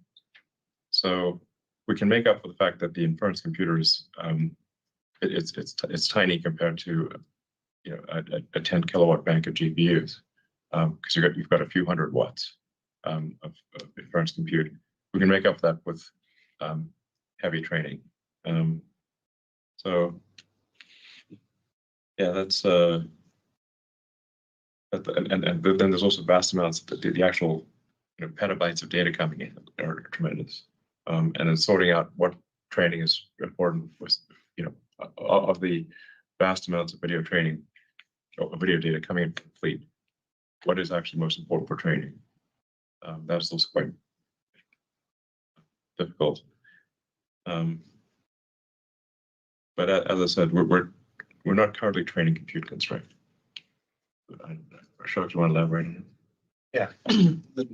Like you mentioned, the training helps both train larger models, also to train quicker. But in the end, we still got to pick which models are performing better. So the validation effort to picking the models, because the miles per intervention is pretty large, we have to drive a lot of miles to go in closed loop. We do have simulation and other ways to get those metrics. Those do help, but in the end, that's a big bottleneck. Yeah, that's why we're not training compute constraint alone. And there's other axis of scaling as well, which is data, figuring out which data is more useful. That is an important task, and we're focusing on that. Yeah. So as it relates to the second part of your question, Pierre, about safety drivers and rolling it out, each state has different requirements that, in terms of how many miles and how much time you need to have a safety driver and not have a safety driver. We're going to follow all those. We're not going to violate whatever regulations are out there, with safety as a priority. But the goal is obviously that when we're ready and safety is there, we'll remove all the drivers from the rideshare program. Yeah, I mean, I guess like we think that we'll be able to have driverless Teslas doing paid rides next year, sometime next year. All right, thank you. And our next question comes from Adam Jonas at Morgan Stanley. Adam, please feel free to unmute yourself. Okay, thanks everybody. Just had a question about the relationship between Tesla and XAI. Many investors are still not clear how the work at XAI is truly beneficial to Tesla. Some even take the view that the two companies may even be in competition with each other in terms of talent and tech, and even your time, Elon. So what's your message to investors on that relationship between Tesla and XAI, and where do you see it going over time? Thanks. Well, I should say that XAI has been helpful to Tesla AI quite a few times in terms of things like scaling up a lot of like training. Just even like recently in the last week or so, improvements in fault-tolerant training, where if you're doing a big training run and a node fails, being able to continue training and and easy to recover from on a training run. XAI has been pretty helpful. But there are different problems. XAI is working on artificial general intelligence or artificial superintelligence. Tesla is trying to make autonomous cars and autonomous robots. They're different problems. So, yeah, I mean, I think we've said this before also, like not all AI is equal, right? I mean, AI is a broad spectrum. Yeah. And we have our own swim lanes. Yes, there are certain things which we can collaborate on if needed, but for the most part, we're solving different issues. Yeah, Tesla's focused on real world AI. And like I was saying earlier, it is quite a bit different from an LLM. Because you have massive context in the form of video and some amount of audio that's got to be distilled very with extremely efficient inference compute. I do think Tesla is the most efficient in the world in terms of inference compute, because out of necessity, we have to be very good at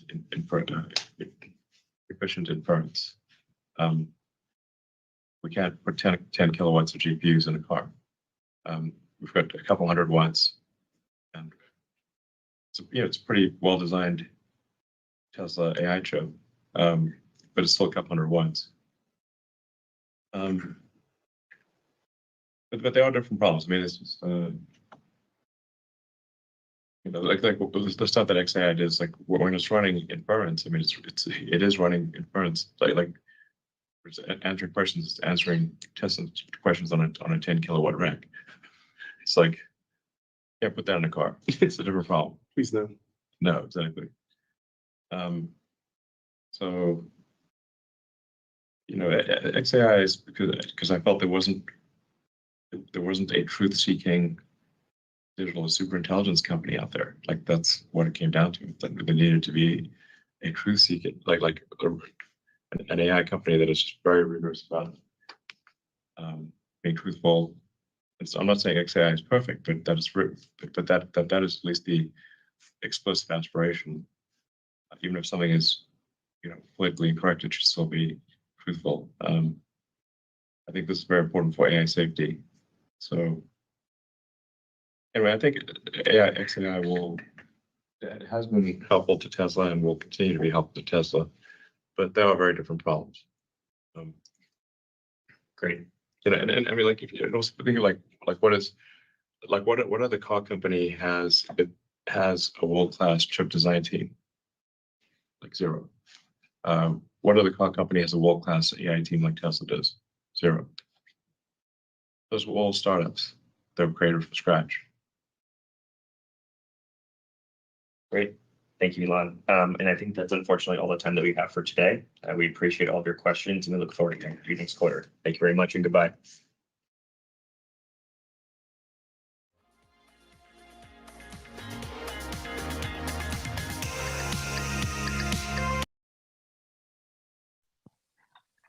Well. Holy crap. That was I pulled about 29 nuggets out of that are all very profound and wow. What did you guys think? That was one of the more exciting earning calls ever. Yeah, second best in my opinion. Because what was the one? It was a Q1, it was a complete shit show, and then Q2 was a big improvement. Is that how it worked, or was it Q4? No, Q1 was good. Q1 was the bad delivery numbers, but we still went up. Yeah, but that was a record book call. So much in there, so much. Yeah, so I captured 28 nuggets, not 29, but to look at them. First of all, they talk about robot, nobody got hurt. A lot of talk about the 25K car, a lot of confusion. Sub 30K with incentives. The robotaxi will be 25K. So a lot of people probably got tripped up on that. Did you guys? Well, so the term robotaxi is going to be sticky now. This is a technical term inside of Tesla that applies to all cars. So anytime any investor or person outside the company says the robo-taxi, they're going to get met with weird answers because all the cars are the robo-taxi. Cybercab is kind of its own thing. Robovan is kind of its own thing. So I think people are asking about Cybercab, but they use the word robo-taxi, and so they get a weird answer back out on that end.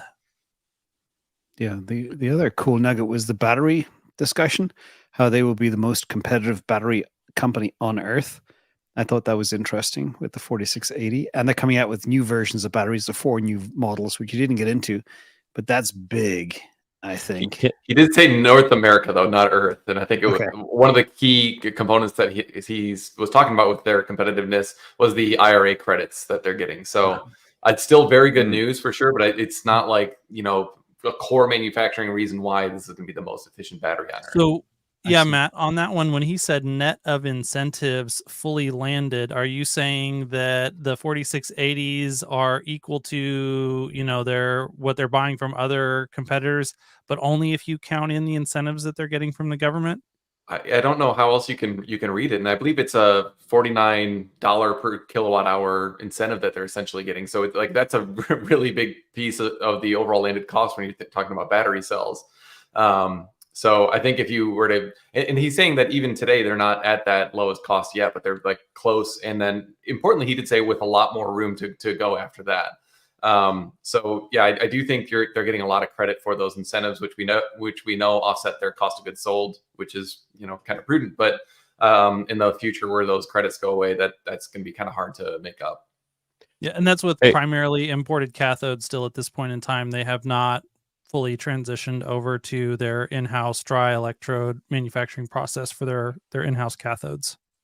Guys, real quick, I want to continue going through James' list, but I know Emmett also has to jump in a second here. Emmett, can you just like give quickly what your thoughts are overall, high level? Yeah, I mean, high level, I was excited that he went on for a long time in the beginning. Like he seems really pumped and gave a lot of extra detail as like the, you know, the preamble or whatever, what have you, like the, you know, introduction to the earnings call more so than I can remember. I think the 4680 news is definitely positive, but in North America, he referenced a couple times, as Matt was saying. I think that's probably inclusive of the IRA credits. And then they, what was kind of surprising to me also was that, you know, he said after the We Robot event, they've noticed a significant uptake in full self-driving take rate. So that extra exposure they and maybe demonstrations that they showed helped with the awareness and get people to start signing up, more people to start signing up for the full self-driving. So maybe they're ready to release some metrics about people signing up for full self-driving soon. We'll see. But overall, it was a great call. I mean, a lot of times I can think like, do I think it was a great call because the stock kept going up during the call, or do I think it was genuinely a great call because of the content? And I can't tell the difference on this one, to be honest. You know, like sometimes there's earning calls where I feel like, oh, is it bad earnings call, or just because the stock went down during the earnings call, you know, the sentiment or whatever. But this one, I'm happy this, obviously, and the content was great. But you know, was it like a record of nuggets dropped in this content of this call? I'm not so sure, but overall, I'm very happy with it. Emmett, just again before you drop off, you know, I guess to push back a little bit on the nuggets. I mean, the fact that they are already doing unsupervised so drives in the Bay Area with employees or whatnot. I mean, what'd you take from that? Because that was something that I think some of us had expected or predicted was happening behind the scenes, but the confirmation is pretty big. Well, didn't they say they have the employee sitting in the car, but or did I misunderstand that? Is it like the car driving by itself with the employee in the back seat or something? It's picking up employees as a cyber cab. They have the app working. They have the locations. They locked up the cybersecurity.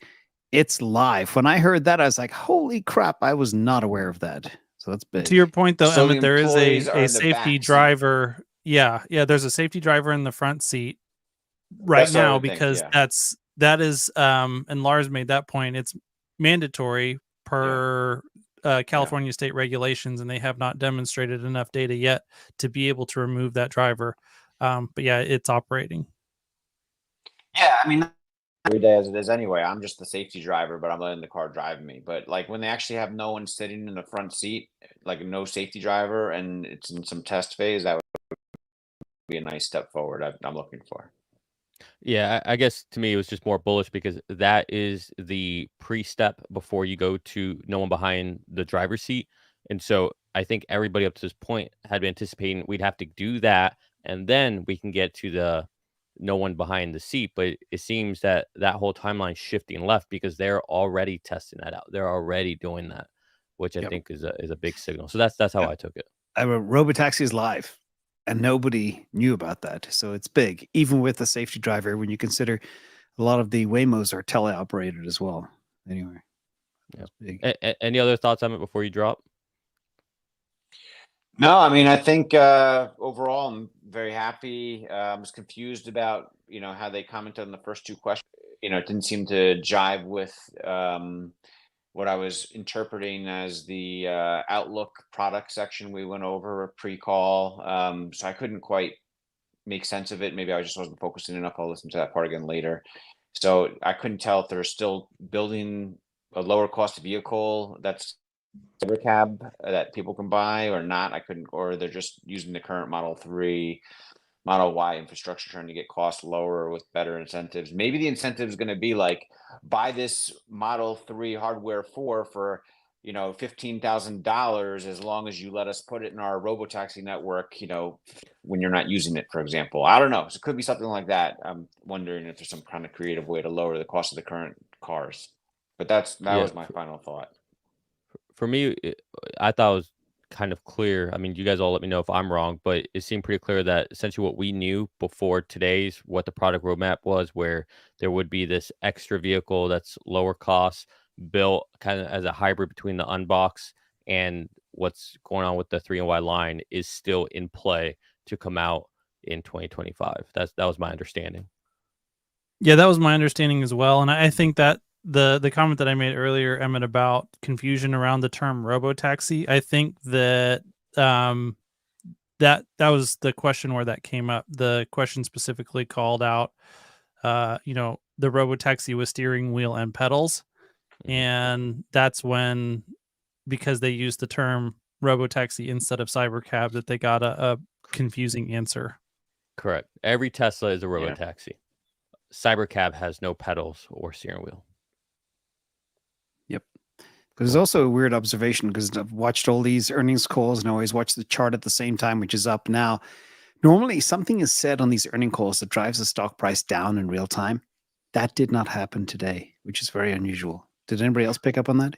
I did, and I was actually watching because I thought the moment where he was talking about how it would be hard to maintain the gross margins in Q4, I thought that was a moment where the stock would drop, but it really didn't. That was the only kind of surprise for me. But yeah, I mean, normally Elon starts talking about whatever he's going to talk about, like a Kardashev Type 3 organization or like a planet, and some of the stock drops $4, but we didn't get any of that this time.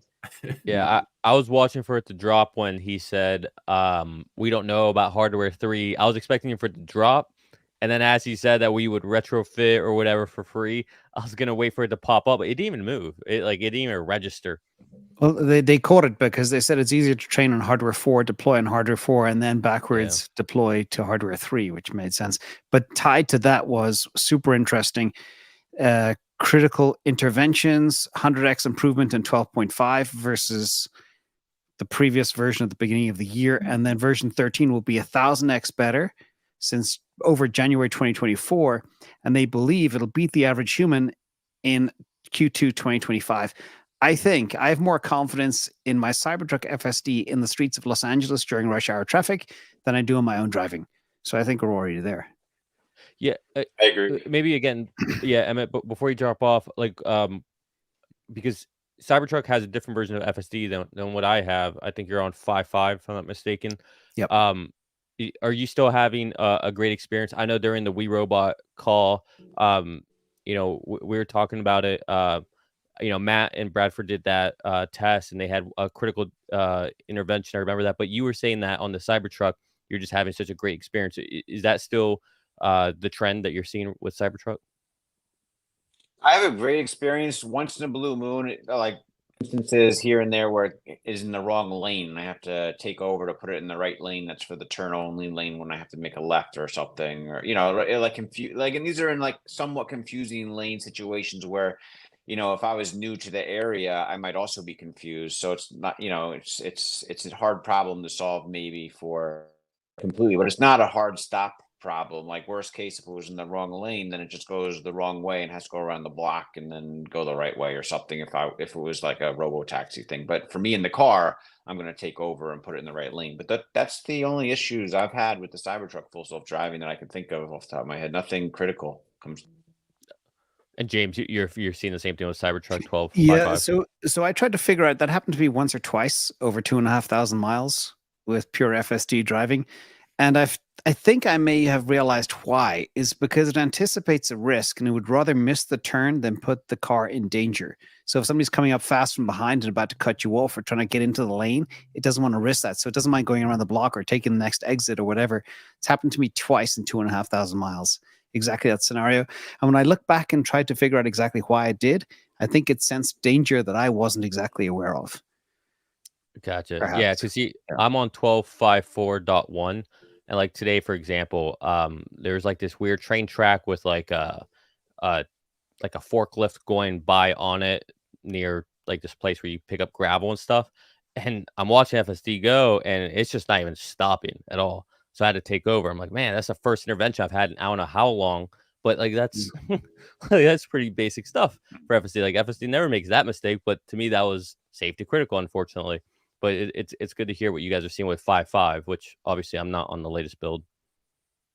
There was one other thing that came to mind that was a few days ago that I noted actually, where it was like turning into some like parking lot, like in a really super sunny glare spot. Like I couldn't even see. I had to like put my hand, it's one of those spots where even if you're driving, it's really hard to see with the sun blaring. It was just like soon after the sun rose or something, like it's like right in your face. So maybe it's messing up the view of one of the cameras or a couple of the cameras. I don't know. And it kind of like hesitated and sort of stopped mid-turn, like not sure if it was parking lot, but there was like oncoming traffic that, would have stopped, I would imagine, but I just took over and just pushed it ahead to get in the parking lot instead of making the traffic that's coming the other way stop and wait for my Cybertruck to like figure out should it go in or not, so just like, uncomfortable for sure, but it's not, I don't think it would be like a super, it wasn't a situation where it wasn't like a highway oncoming. It was just like a road with cars coming the other way, and they would have stopped and been like annoyed, like, why are you stopping there?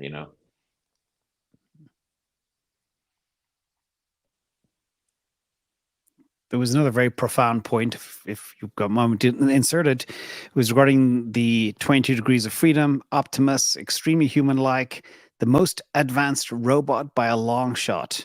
We have all the ingredients to scale. The competition is missing the AI brain and the ability to scale to high volume production.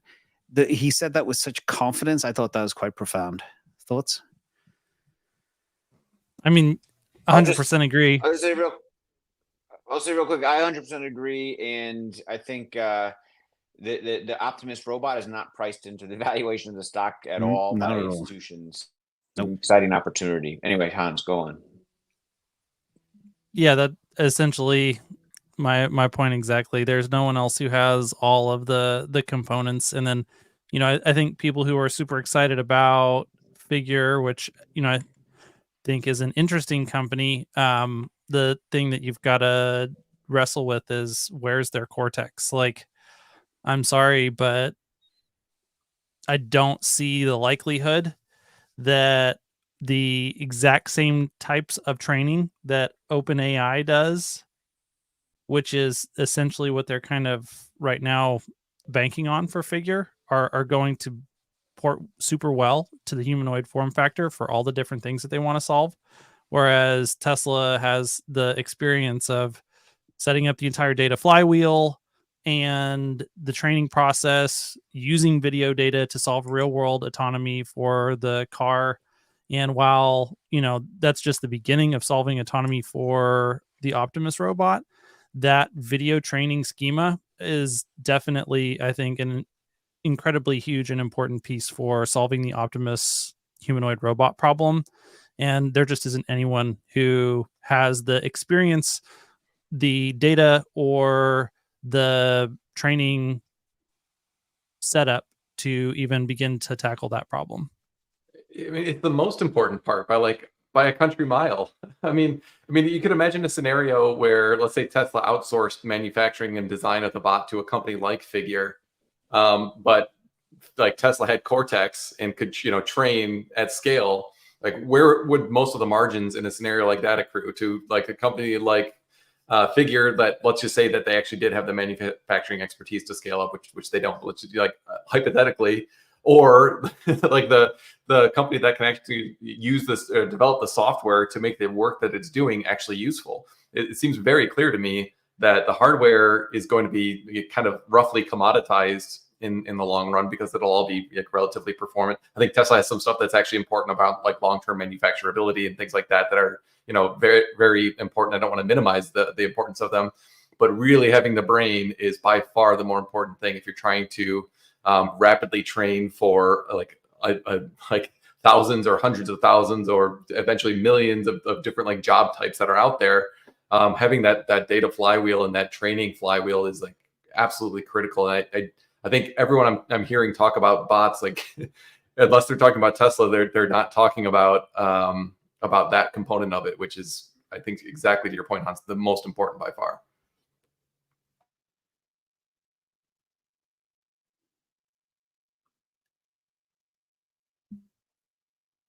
So let's see. I also had a number of nuggets. What else did you have, James? I'm not even quarter way to the list.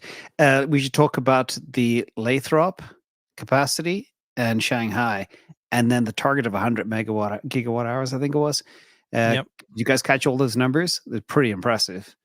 I was pinging Matt in the comments here during it. My $1 trillion valuation now looks stupid based on those numbers. So.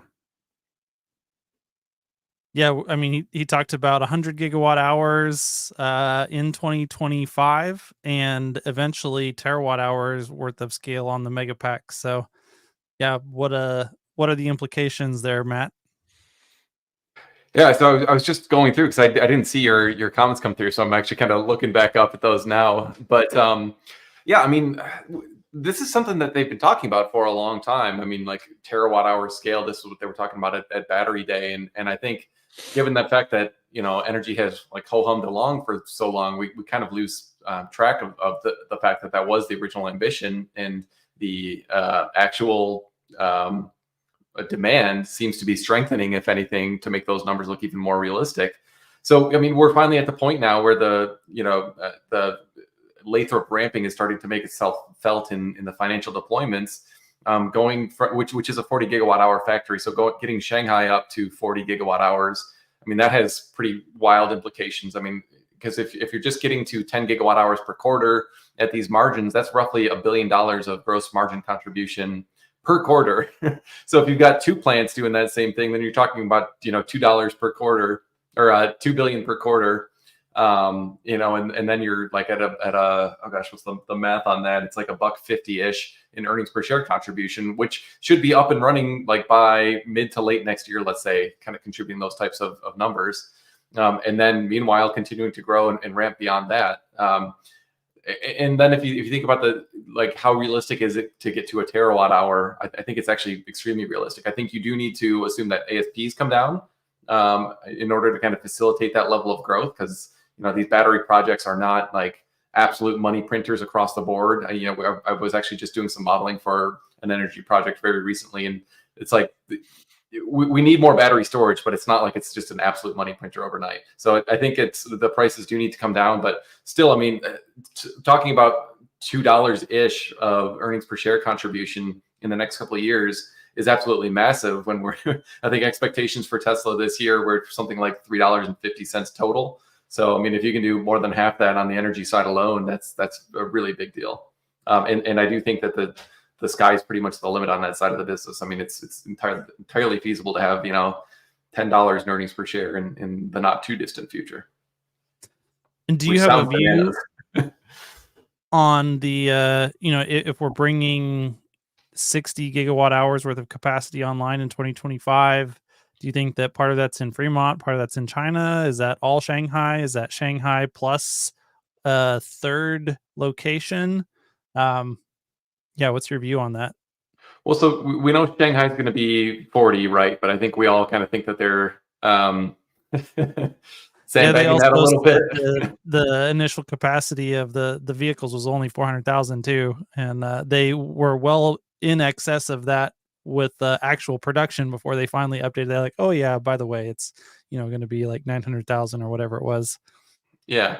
So, Lathrop, maybe I think 40 is probably reasonable. I've been there. It's actually a pretty small site. So I don't think they, could get to like 50 or something more substantial than that without just in that facility footprint, because it is so small. But I think a lot of people forget that they were actually talking about building 4680 lines at Giga Nevada and actually making Megapacks there. This is something Elon said. He kind of like dropped it nonchalantly at his talk there, maybe it was 2 years ago or so, that they're going to be making 4680s for stationary storage at Giga Nevada and using those for Megapacks.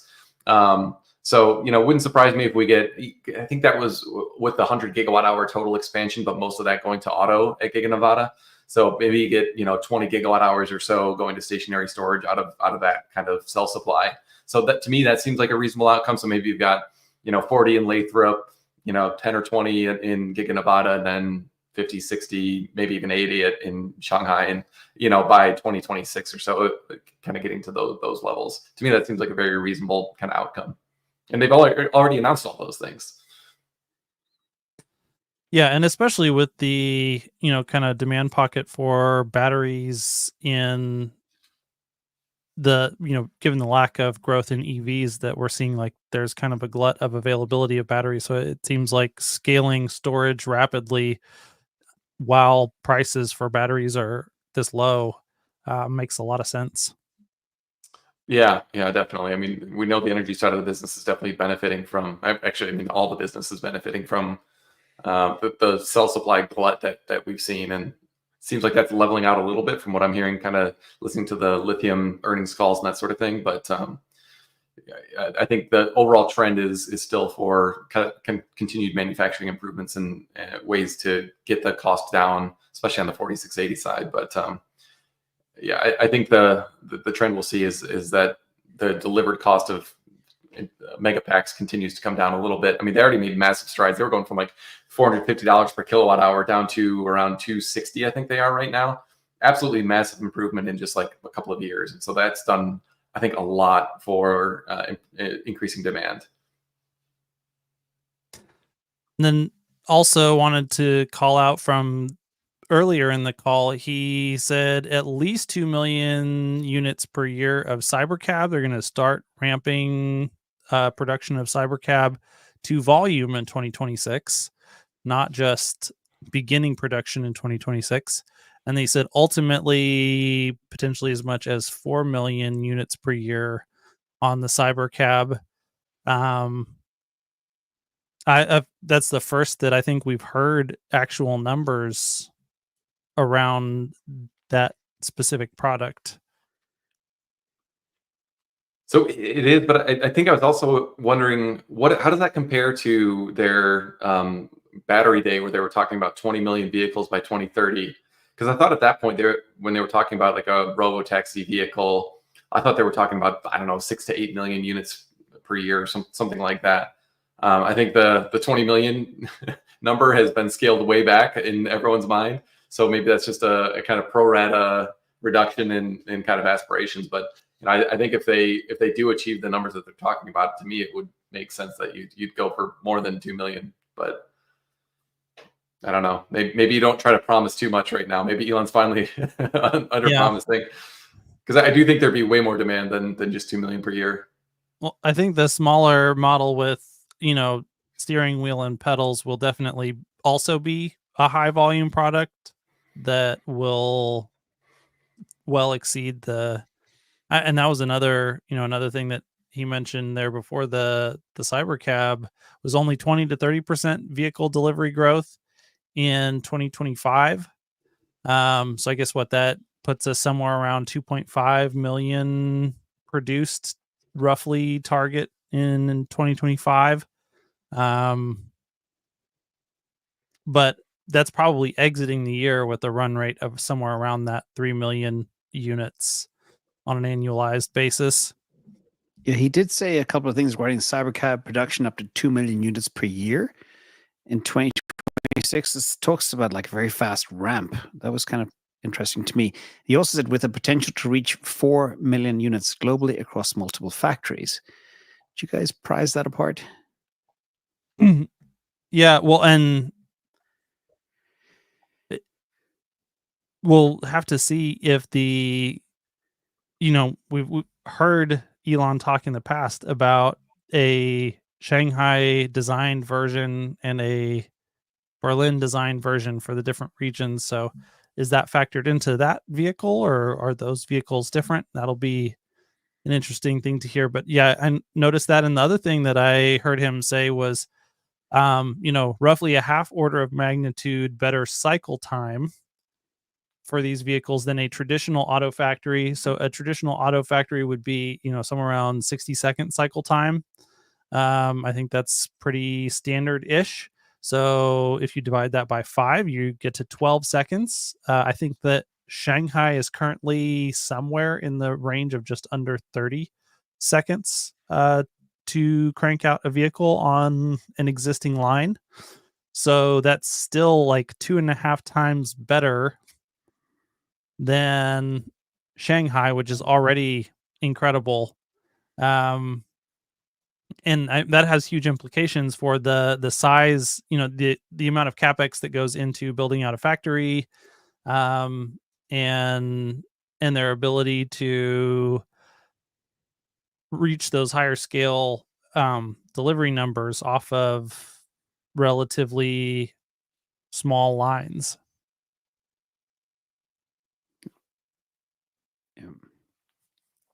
The other thing was super interesting to me was the FSD adoption rate. We touched on it briefly, but the halo effect of 1010 was a huge catalyst for that adoption, which I did not expect.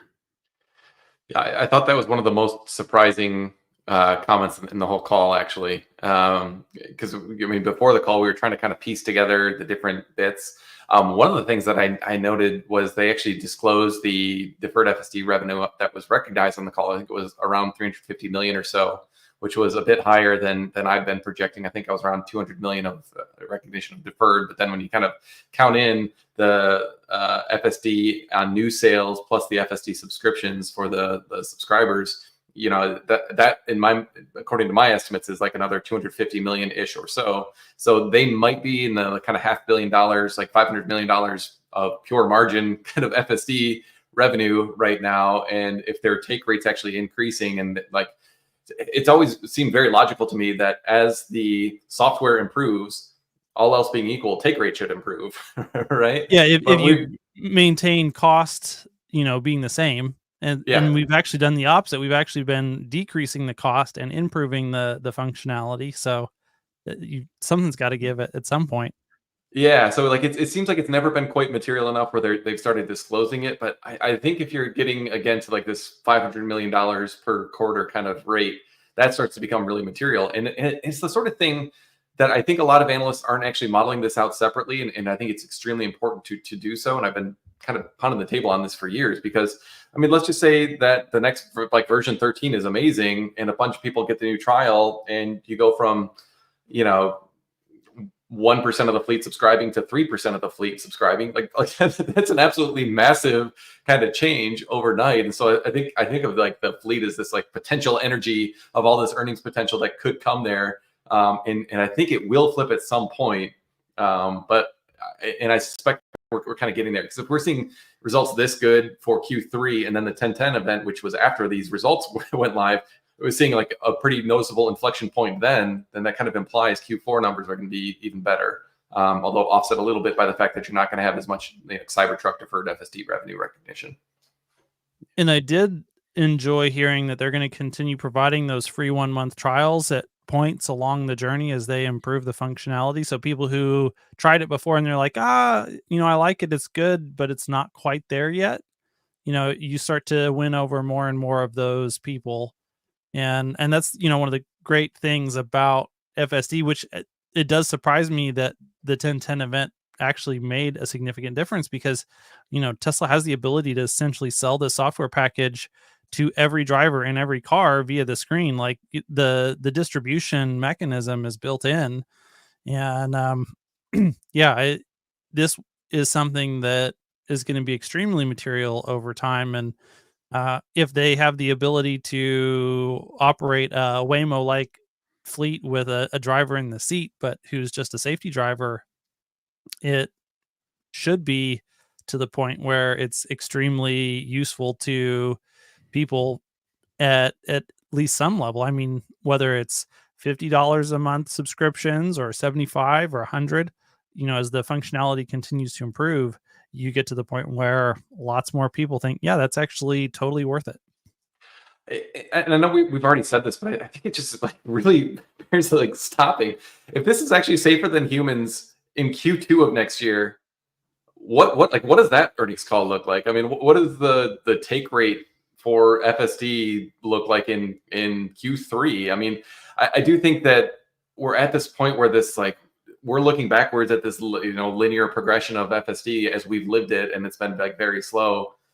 Like they're seeing now with the data, like clearer than ever, a very tangible line of sight to be safer than humans in the next 6 months, and that's absolutely wild. And I think investors should like really consider that. I don't want to give them full credit for that today, but I mean, I think James, the kind of price targets that you were talking about are very realistic if we see this progression that they're talking about.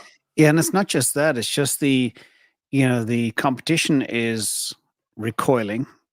There is no competition. We're seeing S curves explode. Iceland, Sweden, Denmark, Norway, China. The rest of the world is just playing catch up. And again, goes back to our first conversation. Dumb car versus smart car. What are people going to buy? It'll become a no-brainer. And just wait till Texas launches robotaxis. People will start stacking Teslas. Secondhand Teslas will not be available in the market, is my forecast. Everybody's just going to snap them up. You're going to see a $30,000 2-year-old Tesla with 25,000 miles. Stackers will buy them and hoard them. And that's the future. It's going to be very interesting next year. 2025 is going to be wild. 2026, launching Optimus hopefully onto the market, wilder. And then what happens when Wall Street wakes up? They're going to have to get some new spreadsheets and some new pencils. Yeah, it definitely feels to me like the period that NVIDIA was experiencing, back in 2022, where Jensen was out there pounding the table on what the future was going to look like, what demand was going to look like. People didn't believe him. A few things went the wrong way and their value took a nosedive for a period of time, but they were just laying the groundwork quarter after quarter for massive profitability. And I feel like that's where we are today. I don't know if we'll see that in the next 2-3 quarters, but I think that if you can zoom out and look at a 12 to 24 month time frame, the likelihood that the software contribution to Tesla's overall profitability takes a massive tick upwards is super high in my view, and even higher now than I think at the beginning of this call. Like the number of things that we had confirmed that really point in that direction are just basically undeniable. Yeah, bonkers. Well, let me see. Do I have any other mini nuggets we may have missed? Oh yeah, the Tesla Semi. Basically, they said the demand is off the hook. Any driver demands, they want it bad, the vehicle. It's a pleasure to drive. It's safe. It's comfortable. And it's much easier to drive too. So they said the Semi is a commodity of total cost of ownership with ridiculous demand, which has been proven by the DHL and Pepsi use case. So the question is, how fast can they scale that? I think I was a little bit disappointed that they won't start really ramping the Sparks of area location until second half of next year. Do you guys see that too? Yeah, I did. Yeah. But that Yeah, was they it. said pilot builds in the second half of 2025, and then actually working on scale production in 2026. Yeah. But the fact that Europe wants to get their hands on it too, again, just like Megapacks, unlimited demand. That's super interesting. I think that's it from my side. Crazy cool. Poor Crazy. Roadster people, though, still being left out to dry. The cherry on top of the icing on top of the cake, which is dead right. The focus is sustainability. So I hope people understood that. Yep. Before. Yeah, but definitely no solid timelines. They said, "Oh, we're almost done finalizing the design." It's like, okay, we have no concrete timelines, but that is okay. You know, I think the thing about the Roadster is it exists to make the semi program look fast.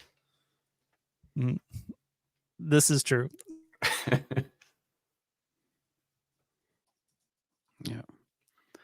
And the Peter Thiel comment regarding the flying car, they keep hinting at that. Well, he already has one. That's there's already a Roadster flying in space. So true.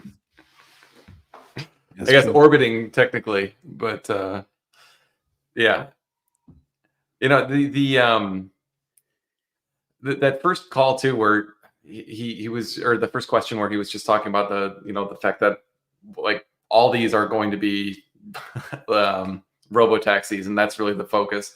I think that really is the fundamental takeaway and the thing that everyone should be focusing on. Yes, like semi matters, energy ramp is super exciting, but I mean, like the real meat and potatoes is what's going on with autonomy, and it's.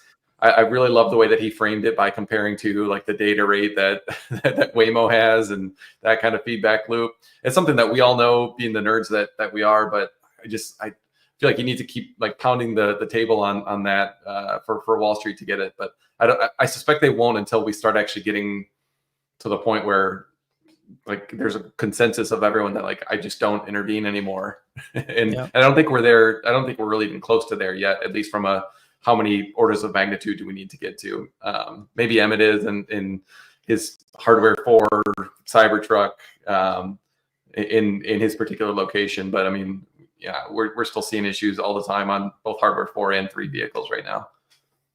I just want to come back to that point actually about their, Ashok's comments on developing, the bleeding edge of development for FSD is going to move to hardware 4 or AI 4, and that makes a ton of sense, but that they can then backport that software to hardware 3. And I think for the foreseeable future, that backporting is totally feasible, and it's going to happen. I think the further and further down the line we get, the longer it will take to do the work to make the stuff backwards compatible to hardware 3.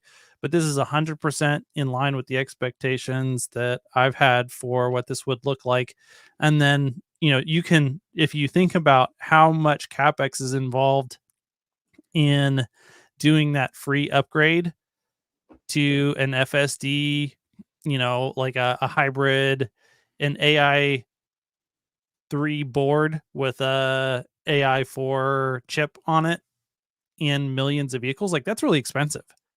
It totally makes sense. It's absolutely feasible to do, but think about how much money you can spend optimizing the software to just make the software work on hardware 3 before you're willing to spool up an entire chip line to make these millions of chips and actually install these weird retrofit computers, because the AI 4 computers are not directly compatible. Like that's not an easy swap that you can do.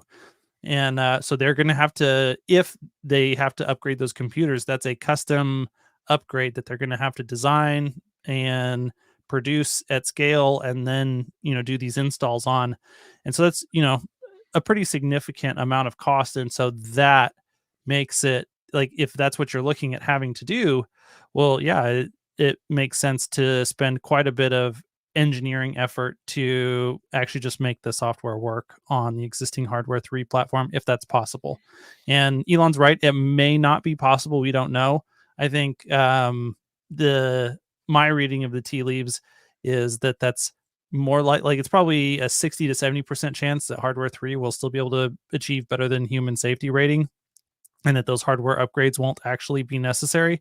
But if it is, then Tesla will solve it. They'll build those chips, they'll put them in the cars, because when you're looking at that car could earn hundreds of thousands of dollars over the course of its lifetime, its useful lifetime, and it's going to cost you on average maybe $3,000 to put that new computer in the car. Well, of course you're going to do that. So this is the most obvious outcome, I think, that could possibly have been revealed. It's just nice to hear it officially said by Elon and Ashok and Tesla, because there's so much FUD around this that people invent a lot of very unlikely hypothetical scenarios that they think is going to happen that were totally not going to happen. Yeah, I did think that was a great answer. But both as a customer and as an investor, like, we think it'll work. We're gonna try to squeeze as much juice out of hardware 3 if possible. But frankly, just we can't know the answer to that. So I love the honesty. But if not, then here's what we'll do. And I do think they wouldn't need to retrofit for everyone. I think they would only need to retrofit for those who purchased FSD. Or wanted to contribute their hardware 3 vehicle to the robotaxi network, right? Which will probably be a lot. Yeah, so it probably would be, but I think Tesla probably wouldn't be on the hook to do that unless you actually opt to buy FSD. So then if you, let's say you're true. one of like a 2021 Model Y or something like that didn't buy FSD, and all of a sudden you say, oh shoot, this makes sense to me. I'll buy FSD now for $8,000. Maybe in the future it's a little bit more than that. Well, I'm sure that $8,000 would more than cover Tesla's cost for the install, so it would still make economic sense for them at that point. Absolutely. Yeah, I totally agree. So, all right. Any other nuggets? Did we miss anything else? No, actually, I just finished writing a Substack. It's going to go out right now that has everything summarized. So while I'm talking, I'm multitasking. That's magic. Yeah. Yep. So it was a great show. I want to thank you both. Thank you, Hans. Great meeting you as well, Matt. Really appreciate all the insight, and Emmett as well, and Nico. I think it was a very good match, and let's keep the good juju going, and hope everybody like we've had 22 months to stack this puppy, and I still pinch myself every day. My dream would be for it to stay at $200 for the next year and then rotate crypto into it, but that may not happen. Looks like the barn has left the stable, or the horse has left the stable. I'm tired. Yep. Yeah. Anyway, thank you all. Appreciate you guys, and I hope to see you soon. Yeah. Have a great evening. Cheers. Let me see. Do you press the stop button?